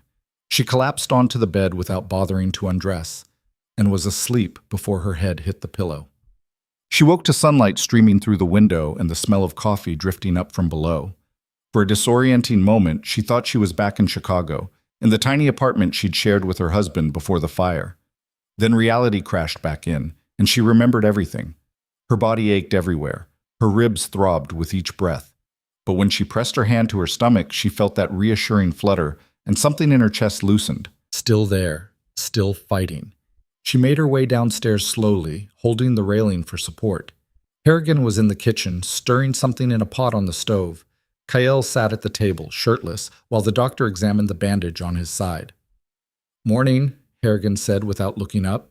"There's coffee on the counter. Drink it. You need the strength." Louisa poured herself a cup and sank into a chair across from Kael. His torso was a map of bruises, purple and yellow and green, layered on top of older scars that spoke of a hard life lived violently. The bullet wound in his side looked angry and red, but clean. "How bad is it?" Louisa asked. "He'll live," Harrigan said. "Though if he keeps tearing his stitches, I might kill him myself." Kael's mouth twitched. "Noted." Harrigan finished rewrapping the bandage and stepped back. "All right, both of you need to eat something that isn't hardtack and dried meat. I'll make breakfast, and then we're going to have a conversation about what happens next." She moved to the stove, leaving Kael and Louisa sitting in companionable silence. The morning light filtered through the window, painting everything in soft gold. It felt surreal, peaceful almost, after everything they'd been through. "You ever think about settling down?" Louisa asked suddenly. "Before all this, I mean." Kael considered the question. "Not really. Never stayed in one place long enough to put down roots. Didn't see the point." "And now?" He met her gaze. "Now I'm starting to see it." Something warm unfurled in Louisa's chest. She thought about what he'd offered the day before. Help, companionship, maybe something more, and realized she wanted it. Wanted it in a way that scared her because it meant hoping for something better. And hope was dangerous when you'd lost as much as she had. But maybe that was the point. Maybe hope was supposed to be dangerous. Harrigan set plates in front of them. Eggs and bacon and fresh bread that must have cost a small fortune. "Eat," she ordered. "Then we talk." They ate in silence, savoring every bite. When the plates were empty, Harrigan poured herself a cup of coffee and sat down at the table. "Marshal Boone came by early this morning," she said. "The trials are starting next week. They want you both to testify." Louisa's stomach tightened. "Both of us? You're the primary witness. You saw the operation firsthand, stole the ledgers, survived being thrown from a train. Your testimony will carry weight." Harrigan turned to Kael. "And you tracked them for months, found victims, helped bring them down. The prosecution wants your account too." Kael nodded slowly. "All right. There's more," Harrigan said. "Some of the men they arrested are talking, trying to cut deals. They're naming names, high-level people connected to the operation, railroad executives, mine owners, even a territorial judge." Louisa felt cold despite the warmth of the kitchen. "How high does this go?" "Higher than anyone wants to admit. The Attorney General is getting involved. It's going to be ugly." "Good," Louisa said quietly. "It should be ugly. They don't get to hide anymore." Harrigan studied her for a long moment, then nodded. "I agree. But you need to understand, testifying puts a target on your back. These people have money and connections. They're going to come after you with everything they have. Character assassination, intimidation, maybe worse." "Let them try," Kael said flatly. Louisa reached across the table and placed her hand over his. "We've come this far. We're not backing down now." Harrigan's expression softened slightly. "I didn't think you would, but I wanted you to know what you're walking into." "We know," Louisa said, "and we're ready." The week before the trial passed in a blur of preparation. Boone visited daily, going over Louisa's testimony, asking questions, making sure she was ready for the cross-examination that would inevitably try to tear her apart. He was thorough, almost brutal in his questioning, but Louisa understood why. If he could shake her story, the defense would destroy it. She held firm. Every detail, every date, every name, she remembered them all. The ledgers had been burned into her memory long before she'd ever stolen them. Kael testified in a closed session first, giving his account of tracking the operation and finding victims. Louisa didn't attend. Witnesses weren't allowed to hear each other's testimony. But Boone told her afterward that Kael had been unshakable, direct, factual, impossible to discredit. "He's a natural," Boone said. "Doesn't embellish, doesn't exaggerate, just tells it like it is." The jury ate it up. 2 days before Louisa was scheduled to take the stand, she started having contractions. They came in the middle of the night, sharp, sudden, doubling her over with pain. She gasped, clutching her stomach, and called out for Harrigan. The doctor was there in seconds, lamp in hand, her face tight with concern. She helped Louisa sit up and began examining her, asking questions in a calm, steady voice. How far apart are they? I don't know. Maybe, Louisa gasped as another wave hit. Maybe 10 minutes? Harrigan's jaw tightened. Too early. You're only 6 months along. Fear lanced through Louisa's chest, sharp and cold. What does that mean? It means we need to stop the labor, now! Harrigan moved quickly, gathering supplies, barking orders. Stay still. Don't panic. I've dealt with this before. Cale appeared in the doorway, his face pale. What can I do? Boil water, bring clean towels, and send someone for the midwife, Mrs. Carson, 2 streets over. He disappeared, and Louisa heard him taking the stairs 2 at a time. Another contraction hit, and she bit down on her lip to keep from screaming. Breathe, Harrigan said firmly. Slow and steady. Don't push. Don't strain. Just breathe. Louisa tried to obey, but the pain was overwhelming.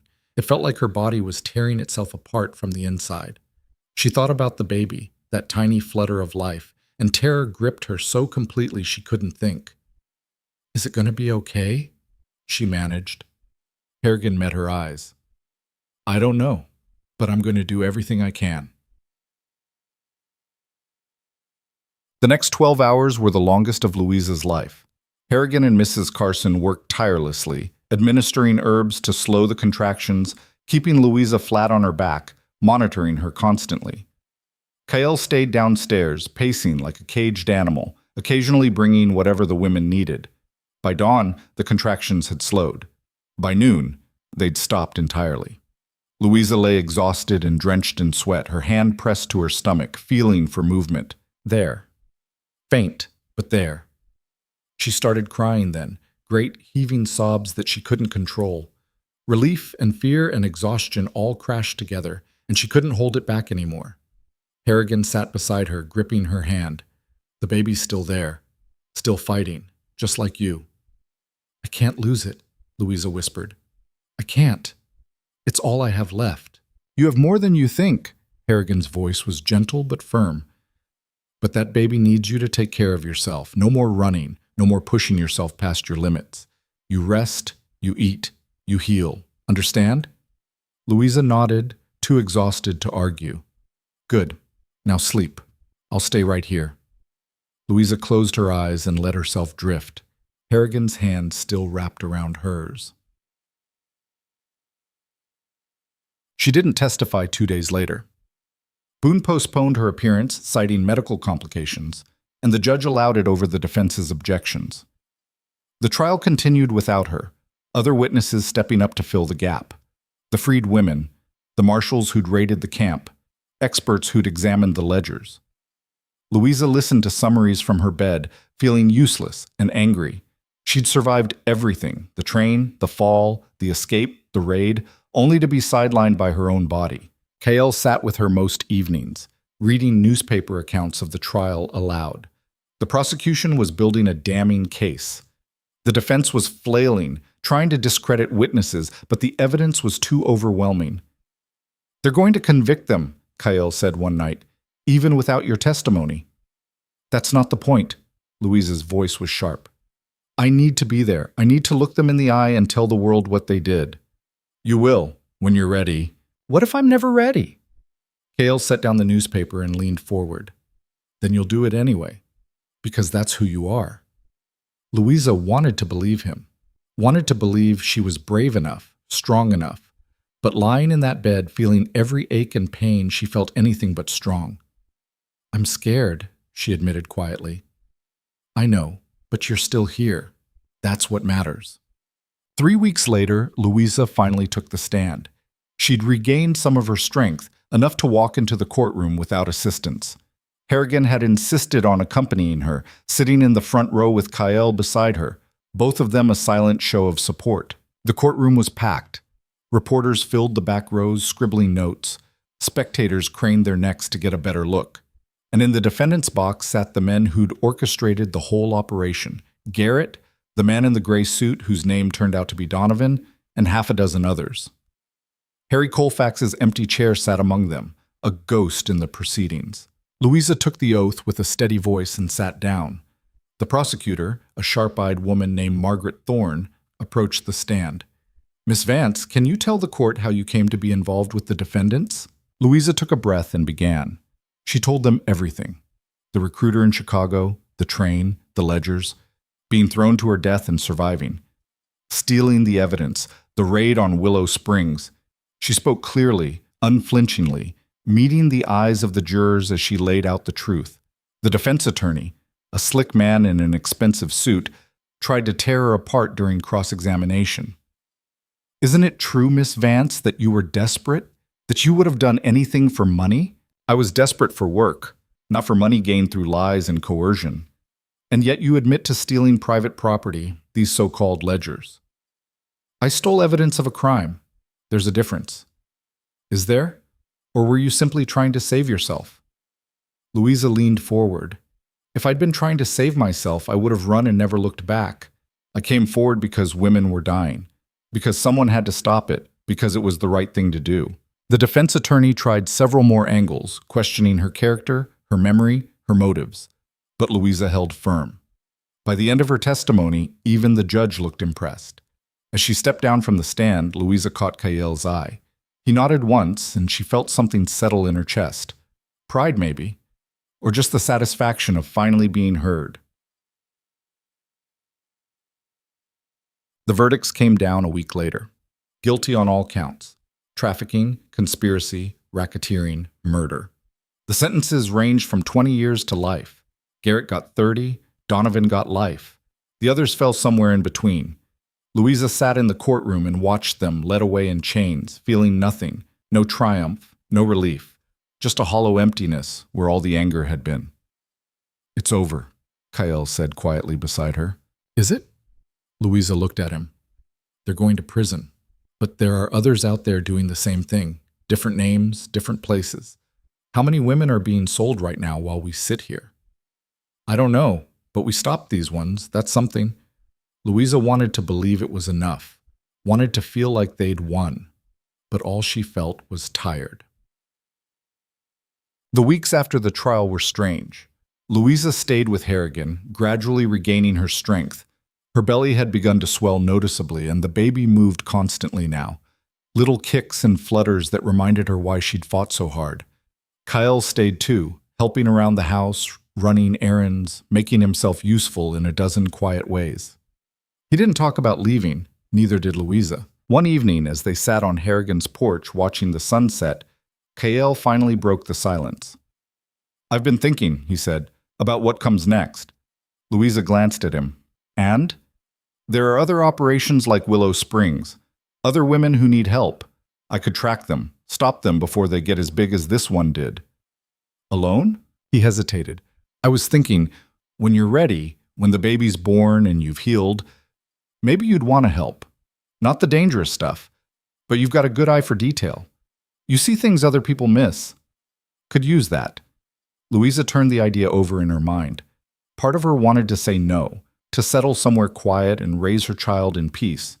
But another part, the part that had stolen those ledgers, that had freed those women, knew she couldn't walk away. "Not completely. I'll think about it," she said. Kael nodded. "That's all I'm asking." They sat in silence as the sky turned from gold to purple to black, and Louisa felt something shift inside her. Not hope, exactly, but possibility. A month later, Harrigan examined Louisa and declared her fit enough to travel. "The baby's doing well. You're doing well. But you need to find a place to settle before winter sets in. Somewhere with a midwife nearby and people who can help when the time comes." Louisa had already been thinking about it. North Platte was nice, but it didn't feel like home. She wanted space, land, somewhere she could build something of her own. "There's a homestead about 50 miles west," Kael said when she mentioned it. "Good land, near a creek. The family that owned it moved back east after the drought.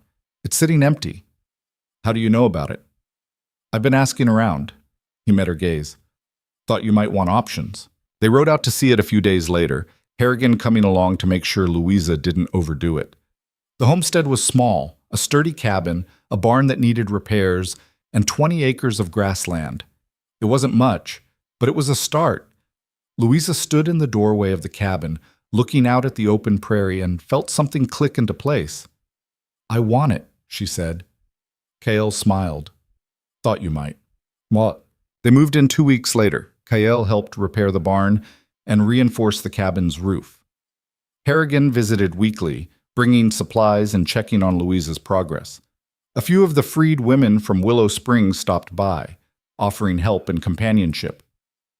Slowly, a community began to form.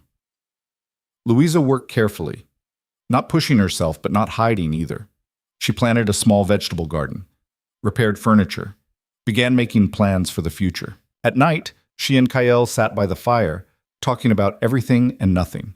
He told her stories about his years tracking criminals across the territories.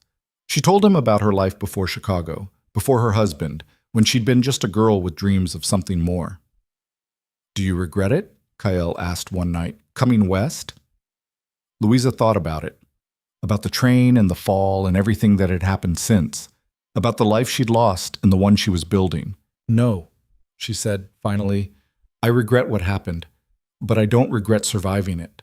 Kael nodded slowly. "Good, because you've got a lot of life left to live." Louisa placed a hand on her swollen belly, feeling the baby kick. "We both do." Winter came early that year, bringing snow and bitter cold, but the cabin was warm, and Louisa had everything she needed. Kael stayed close, chopping wood and hunting game, making sure she and the baby would be safe. One night in early December, the contractions started. Real ones this time, strong and regular. Harrigan arrived within the hour, along with Mrs. Carson and 2 of the women from Willow Springs who'd settled nearby. The labor was long and brutal. Louisa screamed and swore and wept, convinced she was going to die. But Harrigan stayed beside her the entire time, talking her through each contraction, reminding her to breathe. "You've survived worse than this," Harrigan said. "You can survive this too." And she did. Just before dawn, the baby came, a girl, tiny but fierce, with a full head of dark hair and lungs that could wake the dead. Harrigan placed her in Louisa's arms, and Louisa looked down at her daughter's face and felt something break open inside her chest. Love, raw and overwhelming, mixed with fear and hope and wonder. "She's perfect," Louisa whispered. "She's a fighter," Harrigan corrected, "just like her mother." Kael appeared in the doorway, his face pale and anxious. Are you? "We're fine," Louisa said. "Come meet her." He crossed the room slowly, almost reverently, and looked down at the baby. Something softened in his expression, and when he met Louisa's eyes, there were tears in his own. "What are you going to name her?" he asked. Louisa had thought about it for weeks, cycling through names, trying to find one that felt right. But looking at her daughter now, feeling the weight of her in her arms, only one name made sense. "Hope," she said. "Her name is Hope." Kael reached out slowly, as if the baby might break at his touch, and let Hope wrap her tiny fingers around his thumb. The grip was surprisingly strong for something so small, and Louisa watched his expression shift. Wonder, fear, something deeper that he didn't have words for. "She's got your stubbornness," he said quietly. "Good. She'll need it." Harrigan moved around the room, cleaning up, checking Louisa's vitals with practiced efficiency. Mrs. Carson and the other women had already slipped out, leaving them to this moment. The cabin was quiet except for Hope's soft breathing and the crackle of the fire. "You should rest," Harrigan said finally. "Both of you have been through hell tonight." Louisa didn't want to sleep. Didn't want to let go of this feeling, this fragile, terrifying joy that felt like it might disappear if she closed her eyes. But exhaustion was already pulling at her, dragging her down into darkness. "Stay," she said to Kael. "Please." He nodded and settled into the chair beside the bed, his hand still caught in Hope's grip. "I'm not going anywhere." Louisa closed her eyes and let herself fall. The first few weeks were brutal in ways Louisa hadn't anticipated. Hope cried constantly, sharp, furious screams that seemed impossible for such a small body to produce. She refused to sleep for more than an hour at a time, and when she did finally drift off, Louisa lay awake anyway, listening to her breathe, terrified that the breathing might stop. Kyle helped where he could, but there were things only Louisa could do, and the weight of that responsibility pressed down on her until she thought she might crack under it. She was exhausted, sore, overwhelmed. Her body ached in new ways, and the cabin felt too small, too close, too suffocating. On the 10th day, she broke down crying while trying to change Hope's diaper, her hands shaking so badly she couldn't manage the pins. Kyle found her like that, sitting on the floor, the baby wailing, tears streaming down her face. He didn't say anything, just took Hope gently, finished the diaper change, and handed her back. Then he sat down beside Louisa on the floor. "I don't know what I'm doing," Louisa said, her voice raw. "I don't know how to be a mother. I can barely take care of myself." "You're doing fine." "I'm not. Look at me. I'm a mess." "Yeah, you are." Cale's tone was matter-of-fact, not cruel. "But she's alive. She's fed. She's warm. That's what matters." "That's not enough." "It is for now." He glanced at her, his expression softer than she'd ever seen it. "You don't have to be perfect. You just have to be here." Louisa wanted to argue, but she was too tired. She leaned her head against his shoulder, and he didn't pull away. They sat like that until Hope finally stopped crying and fell asleep in Louisa's arms. "Thank you," Louisa whispered. "For what?" "For staying, for not leaving when things got hard." Cale was quiet for a moment. "I've spent my whole life running from things. Figured it was time to stop." By spring, they'd fallen into a rhythm. Not smooth, not easy, but workable. Hope was bigger now, her cries less constant, her tiny personality starting to emerge. She was curious, reaching for everything, her dark eyes taking in the world with an intensity that reminded Louisa of herself. Kyle had built a small addition onto the cabin, a second room where he slept, giving Louisa and Hope space. He worked the land during the day, repairing fences and clearing brush, preparing for planting season. At night he sat by the fire and carved small wooden toys for Hope, his hands steady and patient. They didn't talk about what they were to each other. Partners, maybe. Friends? Certainly. Something more that neither of them was ready to name. Harrigan visited less frequently now, satisfied that both Louisa and Hope were thriving. But she still came once a month, bringing supplies and news from town. On one visit, she brought something else. A letter. "It's from Marshal Boone," Harrigan said, handing it to Louisa. "He thought you'd want to see it." Louisa opened the envelope carefully, scanning the contents. Her hand started shaking halfway through. "What is it?" Kyle asked. "The investigation. It's spreading. They've arrested more people. Railroad executives in Chicago, mine owners in Colorado, politicians in Washington. The Attorney General is calling it the largest trafficking case in the country's history." She looked up, her eyes bright. "They're shutting down operations across 6 territories. Kyle's expression was grim satisfaction. "Good. There's more. Boone says they want to establish a task force, federal agents dedicated to finding and stopping operations like this before they grow. He's asking if I'd be willing to consult." "Consult how?" "Training agents, helping them recognize the signs, teaching them what to look for." Louisa set the letter down. "He says my testimony made a difference, that people are finally paying attention." Harrigan studied her carefully. "What are you going to tell him?" Louisa looked at Hope, sleeping peacefully in her cradle. She thought about the women on the train, the ones who hadn't survived. She thought about Maria and her sister, about all the names in those ledgers. "I'm going to say yes," she said quietly, "but on my terms. I'm not leaving Hope, and I'm not putting myself in danger again. If they want my help, they come here." "Fair enough," Kyle said. "I'll be doing the same, tracking operations, feeding information to the task force, but from a distance." Harrigan nodded slowly. "You two have been through hell. You've earned the right to build something safe, but I'm glad you're not walking away completely. There are too many people who need help." The task force sent its first agent in late summer, a young woman named Sarah Kellerman, with sharp eyes and a notebook full of questions. She arrived on horseback, looking travel-worn and determined. "Miss Vance? I'm Agent Kellerman. Marshal Boone sent me." Louisa invited her inside, offering coffee and a chair. Hope was awake, sitting in Louisa's lap, grabbing at everything within reach. Kellerman's gaze lingered on the baby before focusing back on Louisa. Thank you for agreeing to help, Kellerman said. We're trying to build a comprehensive picture of how these operations work. Your experience is invaluable. What do you want to know? Everything. How they recruit, how they transport, how they control the victims, where the money goes, who the key players are. Kellerman opened her notebook. Start wherever makes sense. So Louisa talked.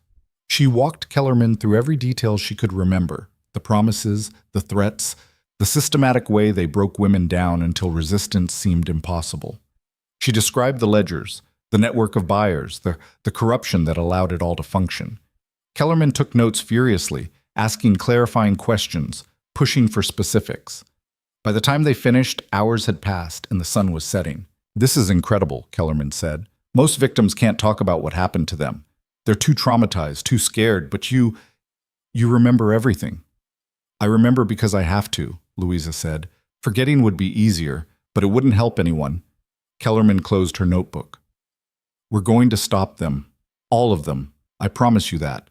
Louisa wanted to believe her, but she'd learned the hard way that promises were easy to make and hard to keep. Just make sure you actually follow through. These people are good at hiding, good at paying off the right officials. You can't give them any room to slip away. We won't. Kellerman stood, extending her hand. Thank you, Miss Vance. This is going to save lives. After she left, Kael came in from the barn and found Louisa sitting by the fire, Hope asleep in her arms. How'd it go? He asked. Good, I think. She's thorough, serious, actually seems to care. Louisa looked down at Hope's peaceful face. But I keep thinking, what if it's not enough? What if we stop these operations and 10 more spring up to replace them? Then we stop those too. For how long?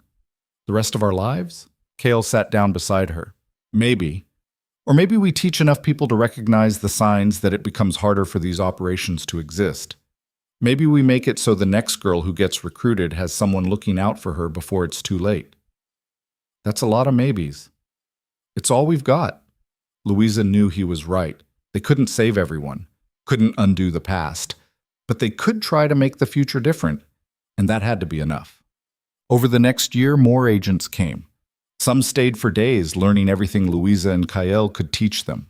Others just needed specific information, details about a particular operation, connections between suspects, patterns they'd noticed. Kael traveled occasionally, tracking leads and feeding intelligence back to the task force.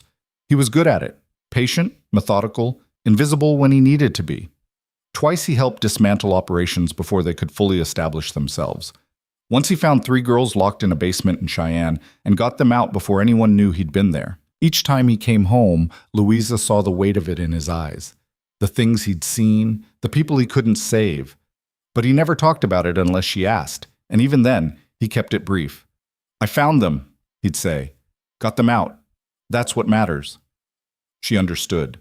Some burdens were too heavy to share. Hope was walking now, stumbling around the cabin on unsteady legs, getting into everything. She had Louisa's stubbornness and what Kael jokingly called a complete lack of fear. She'd climb anything, grab anything, test every boundary they set. She's going to be a handful, Harrigan said during one visit, watching Hope try to climb onto a chair 3 times her height. Already is, Louisa said, catching Hope before she toppled backward. Good. The world needs more women who aren't afraid to climb. The second winter was easier than the first. The cabin was better insulated, the barn was full of supplies, and Louisa had learned to anticipate Hope's needs before they became crises. She'd also learned to ask for help, letting Kael take over when she was exhausted, accepting assistance from the other women who'd settled nearby. A small community had formed around them, 5 families now, all connected in some way to what had happened at Willow Springs. Some were former victims who'd decided to stay in the territory. Others were people who'd heard the story and wanted to be part of building something better. They helped each other through the hard times, shared resources, looked after each other's children, built a school where the kids could learn to read and write. It wasn't perfect. There were arguments and disagreements, days when people got on each other's nerves. But it was theirs. One evening in late January, Louisa and Kael sat on the porch watching Hope play in the snow with the neighbors' children. The sun was setting, painting the snow in shades of pink and gold. You ever think about what comes next? Louisa asked. Cale glanced at her. Next how? For us. For this. She gestured at the homestead, at Hope, at the life they'd built. We can't keep doing this forever, consulting for the task force, tracking criminals, reliving the worst moments of our lives every time someone asks for help. You want to stop? I want to live. Louisa's voice was quiet but firm. I want Hope to grow up knowing her mother as more than someone who survived something terrible. I want her to see me building things, not just tearing things down. Cale was silent for a long moment, watching the children play. What do you want to build? Louisa had been thinking about it for months, turning the idea over in her mind. A place where women can come when they're running, a safe house, somewhere they can rest, heal, figure out their next step. We've got the land, we've got the community. We could make it work. That's still dangerous. The people they're running from won't just let them go. I know, but we'd be ready. We've got experience, resources, and we wouldn't be doing it alone. She looked at him. What do you think? Cale considered it. I think it's the kind of thing that'll consume your life if you let it. Good. I want something worth being consumed by. He smiled faintly.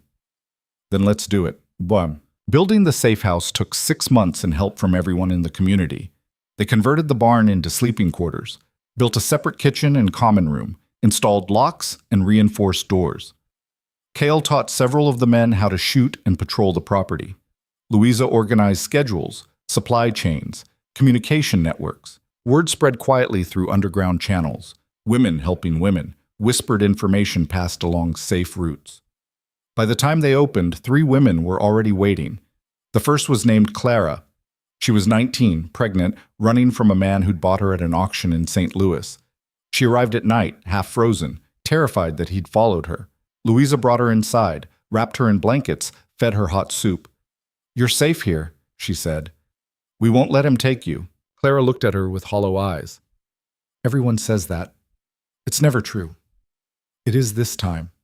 Louisa held her gaze. I was thrown off a train and left for dead. But I survived. And I built this place so women like us would have somewhere to go. You're not alone anymore. Something flickered in Clara's expression. Hope, maybe. Or just the fragile possibility of it. Over the next few weeks, more women arrived. Some stayed for days, others for months. Louisa and the other women in the community helped them heal, taught them skills, connected them with resources. Not all of them made it. Some left too soon, went back to dangerous situations, disappeared without a trace. But enough stayed, enough survived, that it felt like they were making a real difference. Hope grew up surrounded by these women, seeing strength in all its forms. She learned early that survival came in many shapes, sometimes loud and defiant, sometimes quiet and patient. She learned that helping people didn't mean fixing them, just giving them space to fix themselves. By her 3rd birthday, Hope could name every woman who'd passed through the safe house. She knew their stories, not in detail, but in the way children understand pain, as something real, something that happened, something that could be survived. Cale had his own role in all of it. He taught the women self-defense, how to shoot, how to track someone who might be tracking them.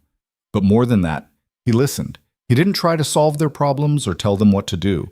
He just gave them space to talk, to process, to be angry or scared or hopeful. One evening, Louisa found him sitting with a woman named Ruth, who'd been at the safe house for 2 weeks. Ruth was crying quietly, and Cale just sat beside her, not speaking, not touching, just present. Later, Louisa asked him about it. She needed someone who wasn't going to tell her it would be okay, Cale said, because it's not okay. It might never be okay. But she'll survive it. And sometimes that's enough. Louisa understood.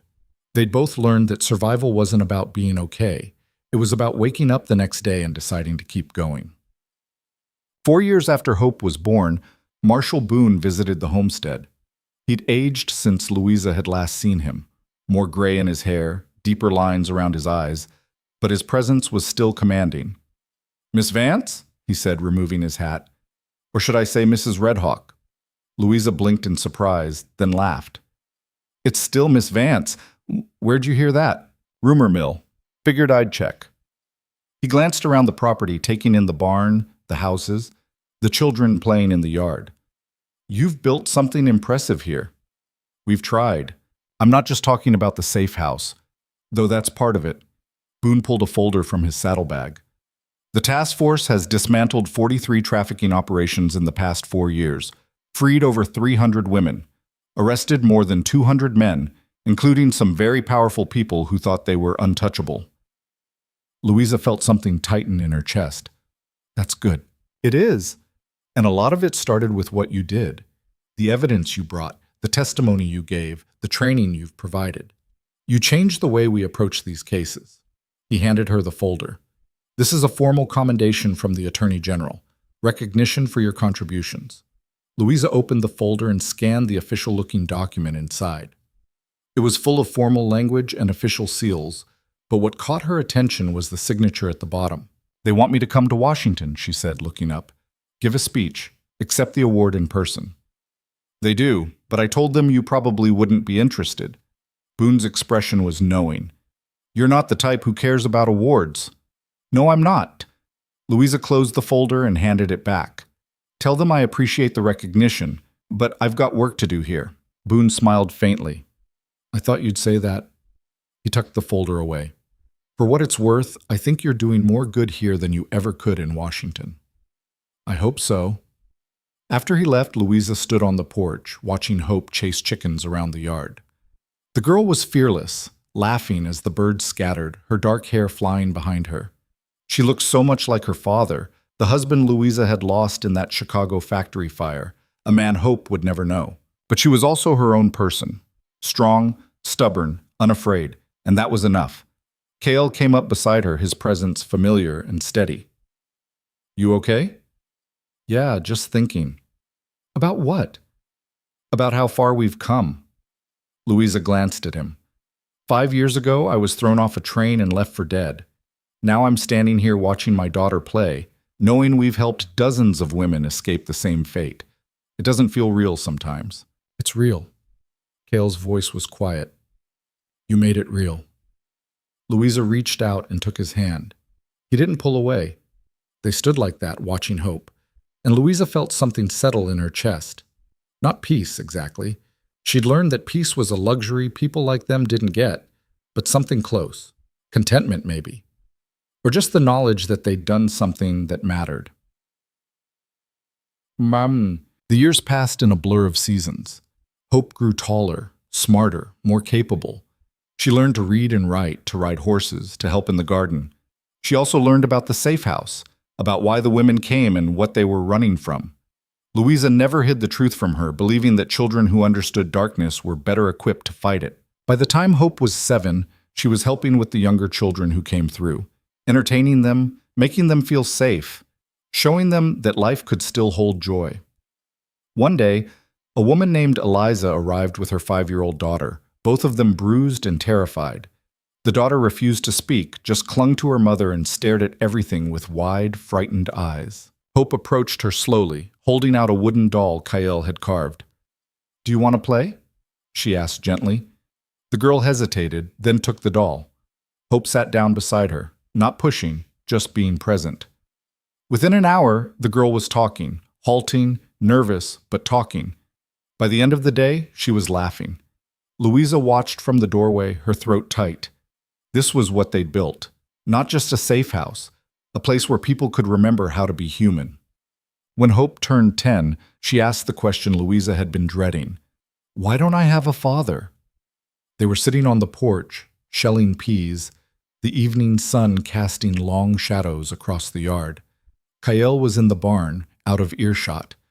Louisa set down her bowl and chose her words carefully. You did have a father. His name was Thomas. He died before you were born.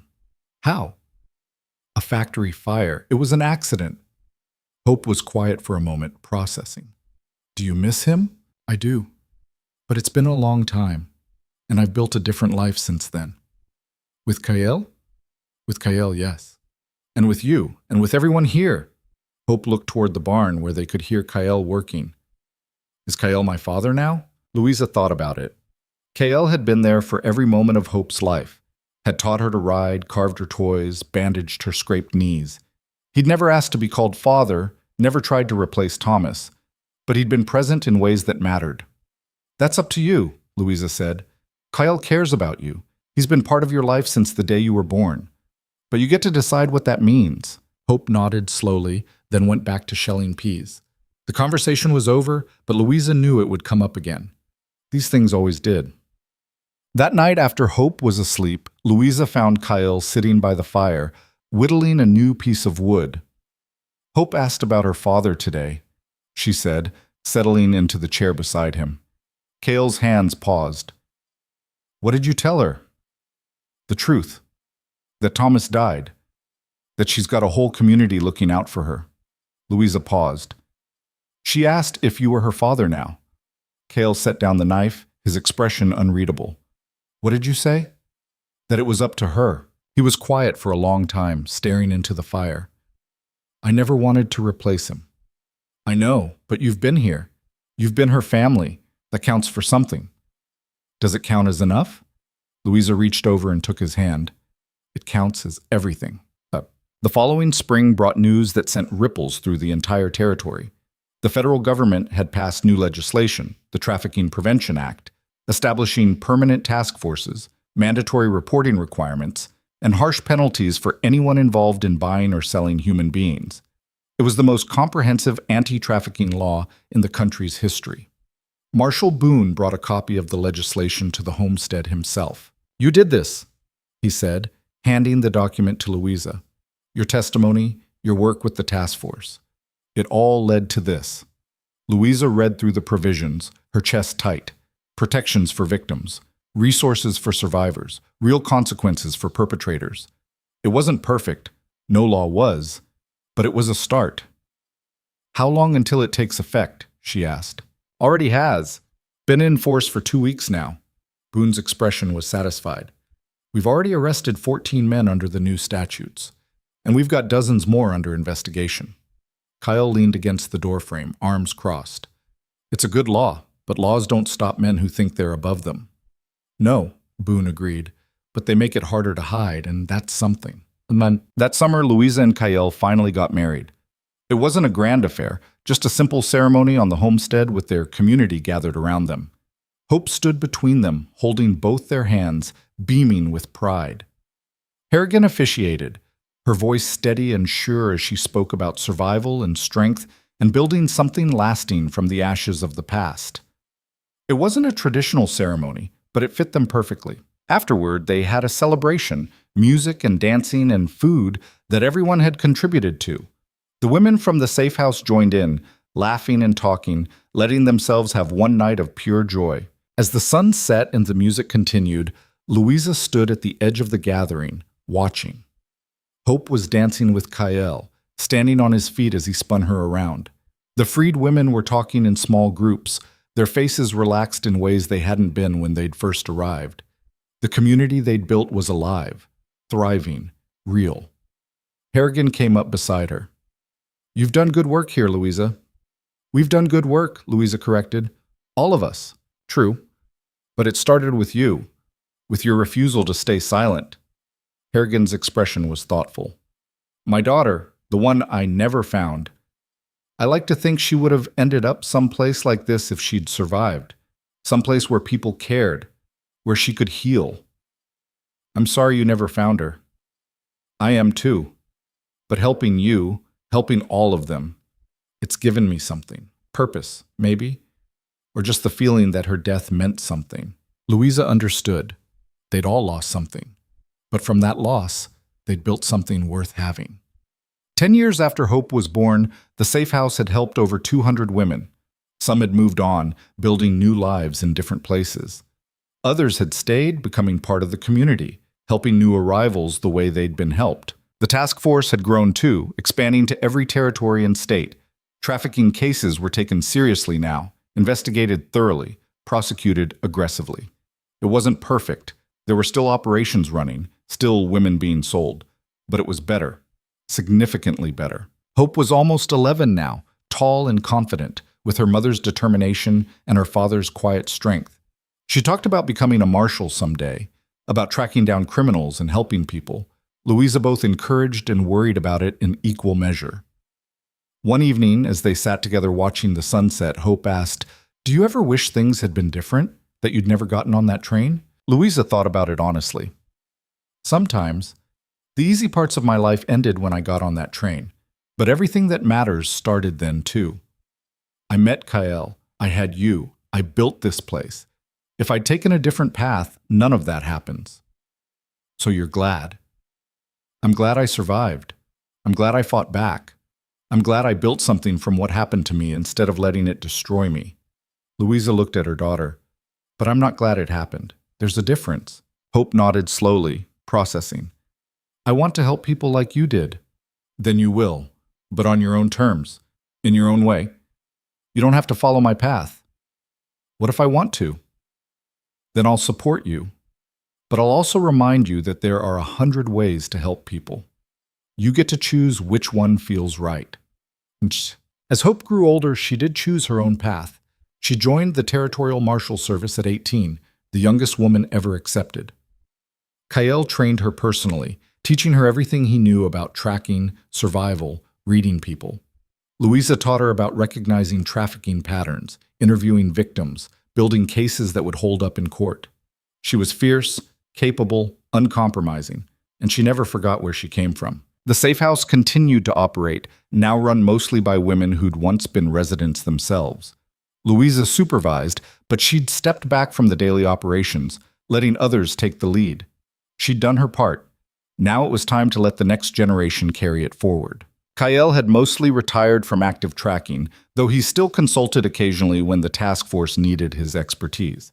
He spent his days working the land, teaching the younger men in the community, and carving an endless supply of wooden toys for the children who passed through.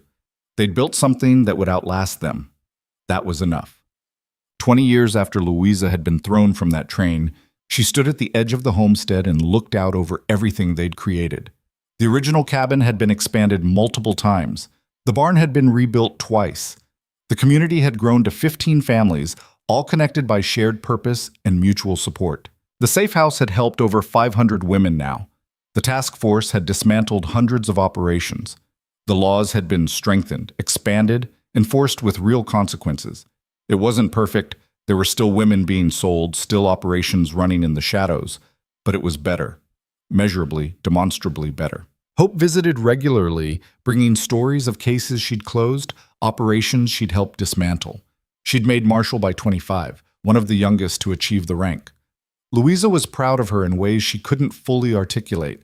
Kael came up beside her, his hair more gray than dark now, his movements slower but still steady.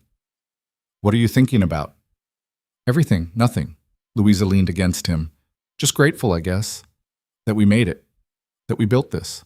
We did good work. We did. She paused. Do you ever wonder what would have happened if you hadn't found me that night? If you'd just kept writing? Every day. But I didn't keep writing. I stopped. And everything that matters came from that choice. Louisa smiled. It was the same answer she'd given Hope all those years ago. Maybe that was the point. Maybe the best lives were built from impossible choices that somehow turned out right.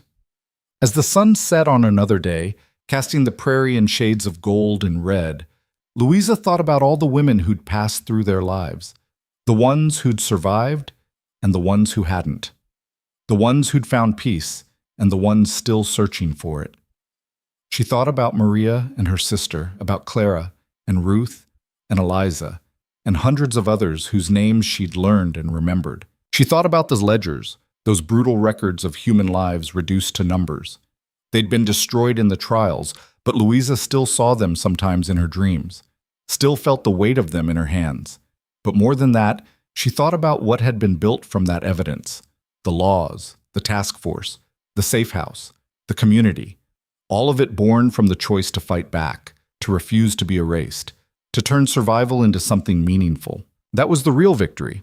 Not the arrests or convictions or commendations, but the fact that women who'd been told they were worthless had proven otherwise, had survived, had healed, had built lives that mattered. Louisa had spent years believing her purpose was to save people, but she'd learned something different. You couldn't save people. You could only create space for them to save themselves.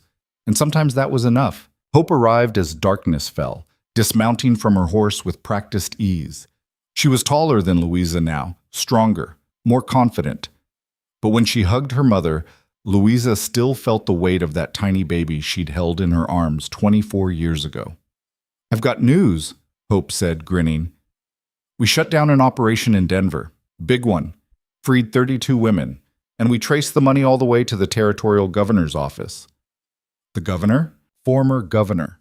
He resigned this morning, facing charges." Hope's expression was fierce satisfaction. "It's over for him." Kael clapped her on the shoulder. "Good work." They went inside together, the three of them, and sat around the table that had hosted countless meals, conversations, and quiet moments. This was family, not bound by blood, but by choice, by showing up, by refusing to walk away when things got hard. As they talked and laughed and shared stories, Louisa felt something settle in her chest. Not happiness, exactly. She'd learned that happiness was too fragile, too temporary, but something deeper, satisfaction maybe, or just the knowledge that she'd done what she'd set out to do. She'd survived, she'd fought back, she'd built something that would outlast her, and in the end, that was all anyone could really ask for. But years later, when Louisa was old and gray and her body finally decided it had fought enough battles, she lay in her bed surrounded by the people she loved. Hope sat beside her, holding her hand. Kael stood at the window, looking out at the land they'd built together. Around the room were faces she'd known for decades, women who'd passed through the safe house, children who'd been born into the community, marshals she'd trained. "You changed everything," Hope said quietly, tears streaming down her face. "You know that, right?" Louisa managed a weak smile. "We changed everything, all of us." "But you started it. Someone had to." Louisa's voice was barely a whisper now. Make sure it doesn't stop. Promise me." "I promise." Louisa closed her eyes, feeling the weight of all those years, all those choices, all those impossible moments when she decided to keep fighting. She thought about the train, the fall, the moment she'd looked up and seen stars. She thought about Kael finding her, about stealing those ledgers, about freeing those women, about holding hope for the first time. She thought about every woman who'd walked through their door, searching for safety. Every child who'd learned that the world could still be kind. Every man who'd gone to prison for what he'd done. It hadn't been enough. It would never be enough. But it had been something, and sometimes something was all you needed. As darkness closed in around her, Louisa Vance felt herself let go. Not with fear or regret, but with the quiet satisfaction of someone who'd fought the good fight and won more often than she'd lost. She'd survived. She'd built something lasting. She'd turned her fall into flight. And that, in the end, was everything. After Louisa passed, the community gathered to remember her. They didn't speak of her as a victim or a survivor, though she'd been both. They spoke of her as a builder, someone who'd taken the worst thing that ever happened to her and used it to create something better. The safe house continued. Hope took over its operation, bringing her own perspective and experience. New women continued to arrive, and the community continued to welcome them. The laws remained on the books, strengthened over time. The task force continued its work, now spanning the entire country. Trafficking operations still existed, but they operated in fear now, knowing that someone was always watching, always ready to tear them down. Kyle lived for 5 more years, quiet and steady to the end. He spent his days maintaining the land Louisa had loved, teaching the next generation, and making sure her legacy didn't fade. When he died, they buried him beside Louisa on the hill overlooking the homestead. 2 headstones side by side, marking the graves of people who'd refused to be broken by the world's cruelty. Hope stood at their graves on the anniversary of her mother's death, her own children beside her now. She told them the story, not the sanitized version, but the real one, about the train and the fall and the impossible climb back to life. "Your grandmother," she said, "was thrown away like garbage, but she refused to stay thrown away. She got up, she fought back, and she built all of this." Hope gestured at the homestead, at the safe house, at the thriving community spread out below them. "That's what I want you to remember. Not that bad things happen, because they do, but that you get to choose what comes next. You get to decide whether you're broken or building." Her children nodded solemnly, absorbing the lesson. They'd grow up in a world that was better than the one their grandmother had known. Not perfect. Never perfect. But better. And that was the point. The fight wasn't about winning once and being done. It was about showing up every day and making the choice to build instead of burn, to help instead of hide, to speak instead of staying silent. Louisa Vance had understood that. She'd lived it, and she'd made sure that understanding would outlive her. The sun set over the prairie, painting the sky in shades of gold and red, and hope led her children back down the hill toward home. Behind them, the headstones stood as silent witnesses to lives well lived and battles worth fighting. The work continued. The community thrived. The safe house welcomed new arrivals. And somewhere in the darkness, another woman was making the choice to run, to fight, to survive. She didn't know it yet, but there were people waiting to help her. A community built on the foundation of one woman's refusal to stay silent. A legacy of strength passed down through generations. The train kept rolling, but now there were people watching. People ready to catch those who fell. People who understood that survival was just the beginning and building something better was the real victory. That was Louisa's gift to the world. Not perfection, not easy answers. Just the stubborn, relentless belief that people were worth fighting for. That women who'd been told they were worthless could prove otherwise. That from the ashes of the worst moments, something beautiful could grow. She'd been thrown from a train and left for dead. But she'd survived, she'd fought, she'd built. And in doing so, she'd changed everything.